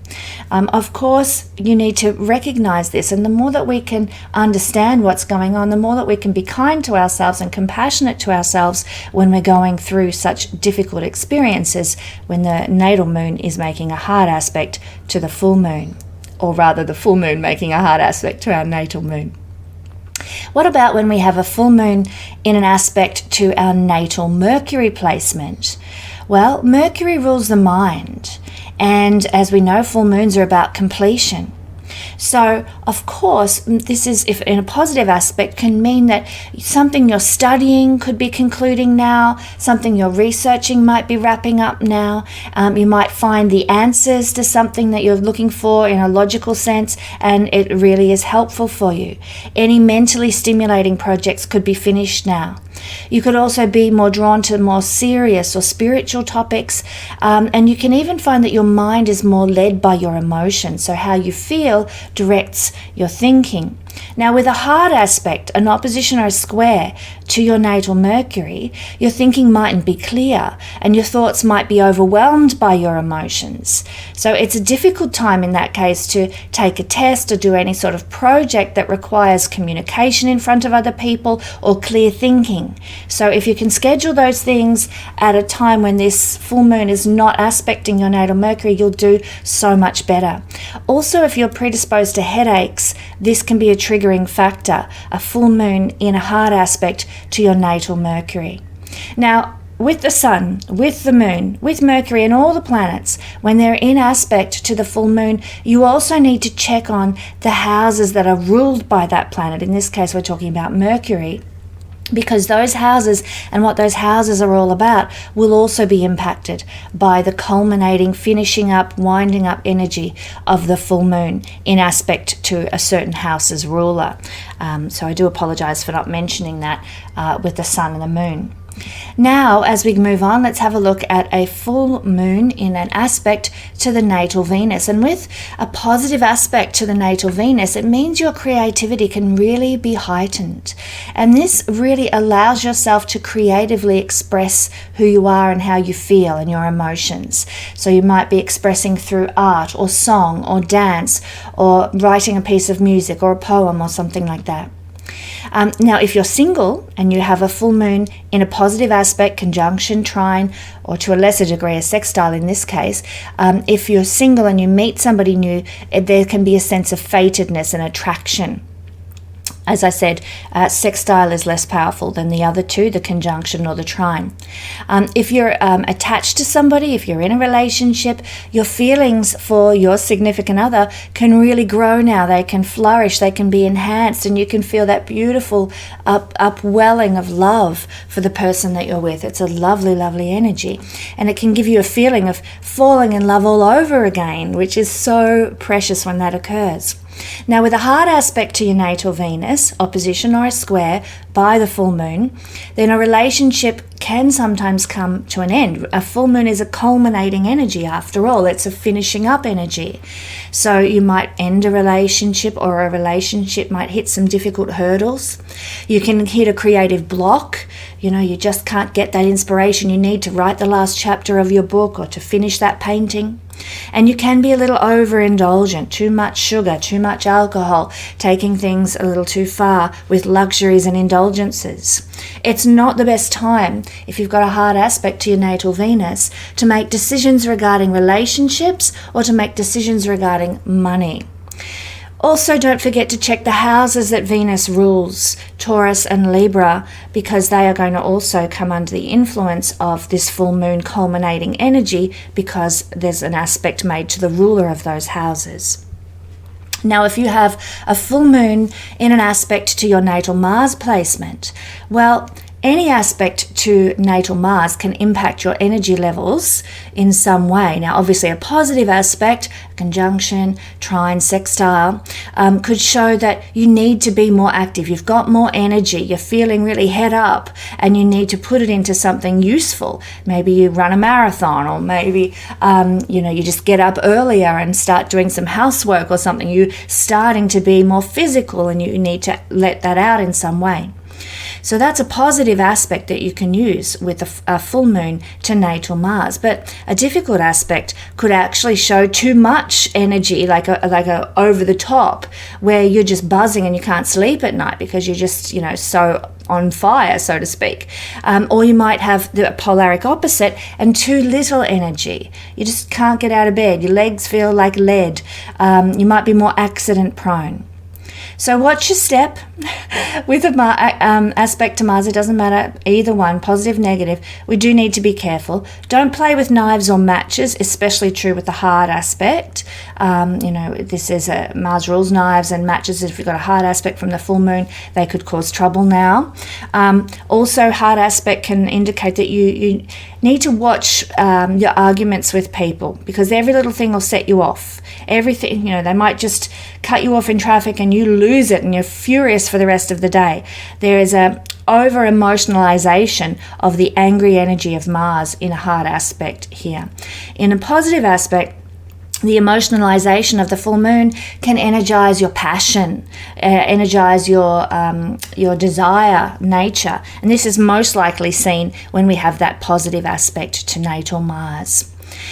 Don't do anything you'll regret in the heat of the moment with this aspect, positive or negative, to Mars, because it is quite highly emotionally charged and reactive. Make sure you check the houses that Mars rules as well, Aries or Scorpio, to understand more of what this Mars energy will be triggering.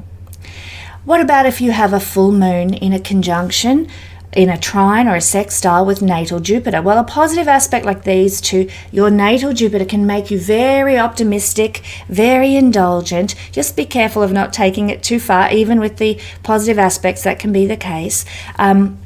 But you might get lucky now. You might have some opportunity show up that really takes you forward in life. Remember, Jupiter is a forward-looking kind of planetary energy, and you might get an opportunity to really make some forward momentum and purpose and meaning flourish in your life in some way. Yes, the difficult aspect. What can we say about a hard aspect of a square or an opposition to Jupiter? Well, again, we can take things to an extreme because Jupiter expands everything, and in this case, it's expanding the optimism. Overly optimistic. We need to remember that we live in reality, Earth realm, not in a utopic, perfect world at this point in our journey as human beings on the planet. So there can be an overall frustration because life isn't going the way you want, with a hard aspect to Jupiter by the full moon, or a pessimism with life, like life feels like I'm too big for this circumstance that I'm in. I have too many dreams, goals, plans, and I'm so frustrated by the limitations that I'm experiencing. If you've got a hard aspect, it's not a good time for travel as well.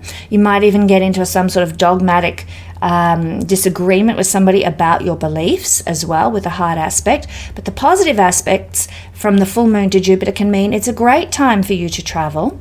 Can also mean that you have some really uplifting and enlightening discussions about your beliefs and ethics and morals with other people. So you see how this works. Positive, negative has an impact, the full moon, to your natal placement of Jupiter and what Jupiter stands for. Also, don't forget to check Jupiter's house position and the signs that Jupiter rules, Pisces and Sagittarius, because there'll be some impact there as well.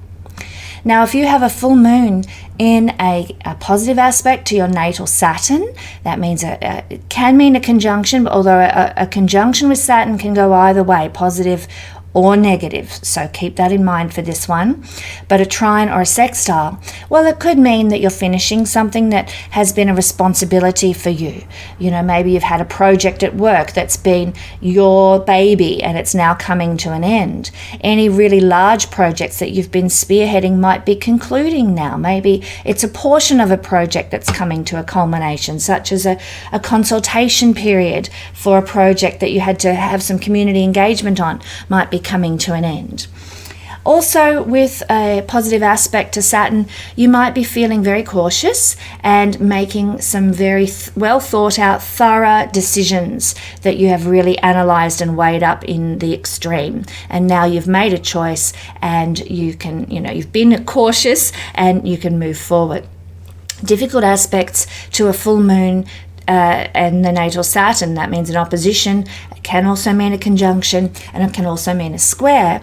Might make you feel very overwhelmed, really stressed out, and you're just feeling like you're juggling too many projects, and it can feel difficult to get anything done that you have to, and fulfilling your responsibilities feels burdensome, feels heavy. You might be inclined to want to sort of isolate yourself in some way, keep yourself apart from people. You might also have feelings of being taken for granted or used or not seen, not valued. And if you do, it's a time to sort of ask yourself why you're feeling that way and what you can do to make changes after the full moon energy. Also, make sure to check the houses that Saturn rules. This includes Capricorn and Aquarius whole sign placements. What about if you have the full moon in a positive aspect to natal Uranus? Well, Uranus likes the unexpected and the new, and a positive aspect, trine, sextile, even a conjunction, can mean that you will like new things, and maybe something surprising and new and exciting might come into your life. That would be wonderful. But there's also rebellious energy to Uranus, and you might find that you're inspired under a positive aspect to the full moon to, maybe rebel against a normal structure or find an unusual way of doing things. You might problem solve in a really powerful way now. You might even push the envelope a little bit, take a risk, not settle for the status quo, and it could really take you places. You might really see a lot of momentum in life, a lot of positivity come out of doing so. Now, with a difficult aspect, a square or an opposition, you might find that things are suddenly ending and they throw you off balance. Like, oh, I didn't see that coming. I didn't expect that to end, and it's ended really suddenly, and now where am I at? Things that haven't been serving a good purpose for you, Uranus wants to liberate you from, but it can still feel a bit like the rug's been pulled out from under you. Keep in mind, with both positive and negative aspects to Uranus by the full moon, that whatever does end, it is always going to be for your positive growth. It's going to be for your liberation and empowerment. Now, as I've just described, how it will end is determined by the aspect that Uranus will make. So, a difficult aspect, I was going to say negative, but it's difficult, not so negative. A difficult aspect can mean it ends suddenly and shockingly. A positive aspect means that it comes in as a surprise. There's a difference between a surprising experience and a shocking experience. One's positive, one's negative. So with that in mind, the full moon making an aspect to your Uranus tends to play out that way, but liberating for everybody. Don't forget, if you're into modern astrology rulerships, check Aquarius placement in your whole sign astrology, because that is ruled in modern astrology by Uranus. Now, what about the full moon in an aspect to your natal Neptune? Neptune rules your subconscious mind. So positive or negative, your subconscious is going to get triggered by this full moon in an aspect with, let's keep it small, 2-degree orbs to your natal Neptune. Positive aspects to Neptune by the full moon can really heighten your creativity, a bit like Venus energy, because Neptune is the higher octave of Venus. So it's very good for people who are working in artistic fields, like in film, in music, composition, artistry, photography. Anything to do with mysticism can be very, very enhanced. Anything fanciful or anything imaginative can be really enhanced right now. If you're writing a fantasy novel, there's a lot of inspiration available to you now coming from your subconscious mind as a result of this full moon aspect to natal Neptune. You can become also hyper aware of subtle energies. The feelings that you get are reflective of what is going on in the ether. And this can make your intuition much better. Your empathy and compassion for other people might really be heightened as well. Neptune is a captivating energy, and you might seem quite, I was going to say desirous, but it is this more captivating, intriguing energy that Neptune possesses, and you might be more intriguing to others. They might find you incredibly alluring and enigmatic under this full moon triggering your natal Neptune. But a difficult aspect to natal Neptune, a square or an opposition, can make you a little bit paranoid, can make you a little bit panicky, fears coming to the surface. It's so important to stay grounded in some way and to keep reminding yourself, if you're having this difficult aspect, keep reminding yourself that it is an energy and it will just pass. You don't need to sort of go down the rabbit hole with these panicky fears and paranoid ideas. You can have more nightmares with a difficult aspect to Neptune, and you might sort of even find yourself heading towards a bit of self-destructive escapism. This is especially true if you have tendencies that way already with alcohol or drugs or something like that. So do be careful of where you get involved, what you get involved in, and what you spend your time doing under a difficult aspect to natal Neptune. And don't forget to check where Pisces is in your chart as well, because if you're into modern rulerships, Neptune rules Pisces, and therefore there can be some influence coming to bear regarding the things of Pisces as a house placement in whole sign astrology. Now finally, full moon in an aspect to natal Pluto. Power and control is Pluto's domain. So obviously with a positive aspect, Pluto empowers whatever is going on. So the full moon is triggering the empowerment of Pluto, and it can therefore increase your personal power over yourself, power over, maybe past experiences. You overcome them now. You regenerate yourself from past experiences. You confront old fears. You confront hidden issues, bring them to the surface so they can be dissolved and transmuted. And this brings about enormous personal power over yourself, and it allows you to have better control over your life and your circumstances. So it can be tremendously liberating to have a full moon in a conjunction, in a trine or a square, a sextile to your natal Pluto. But you also might find there's a sexuality that is triggered in you. Pluto is a very magnetic energy, and people might find themselves being drawn to you if you've got a positive aspect from the full moon to your Pluto. They're just mesmerized by you. They're magnetized. Your personality or who you are intrigues them, and so there's this air of mystery that they want to discover more about you.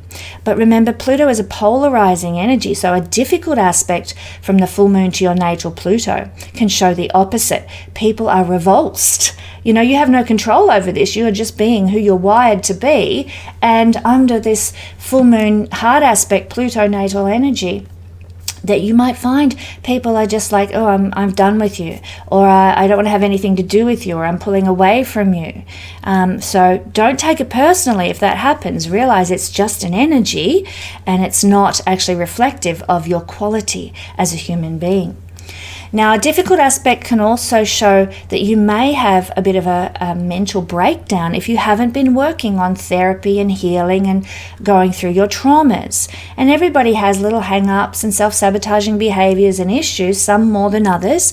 And what we need to be doing in life all the time is therapy for those things, exploring psychologically those little hang-ups and those bits of our personality that are a bit prickly because we've had troubles in life or maybe in a past life. And so if we haven't been working on ourselves, if we haven't been addressing those things, something within us can cause a bit of a breakdown. You know, we say the wrong thing in a circumstance and it comes back to haunt us, and it causes us to sort of lose it a little, you know. So that's just an example. You can also experience a total loss of self-discipline with a difficult aspect from the full moon to Pluto. Remember, the full moon is an ending, culminating energy, and Pluto is self-discipline and self-control. And of course, that can be lost under a full moon aspect that's hard, square, or opposition. So a loss of control, loss of self-discipline can make your behavior very erratic. And there's a feeling of that old chestnut, that old issue coming back to haunt you at this time. And if it does, what you can do about that is some therapy. If you haven't done it, you know, getting involved in art therapy, music therapy, dance therapy are great ideas. And don't forget, if you're into modern rulerships, to check the house that Pluto rules. Scorpio in whole sign astrology would be reflective of this. And whatever house it rules, you might notice some issues similar to what I've described pertaining to the themes of those houses. If you've made it through the entirety of this eclipse video, I thank you, and congratulations, you are one of those people who likes to go in deep and get all the rich information, so thanks for sticking with me. Don't forget, if you would like to know the forecast for your sign, there's a 20-minute video for each sign available at the Moon Circle. The link is in the description below. I look forward to welcoming you there.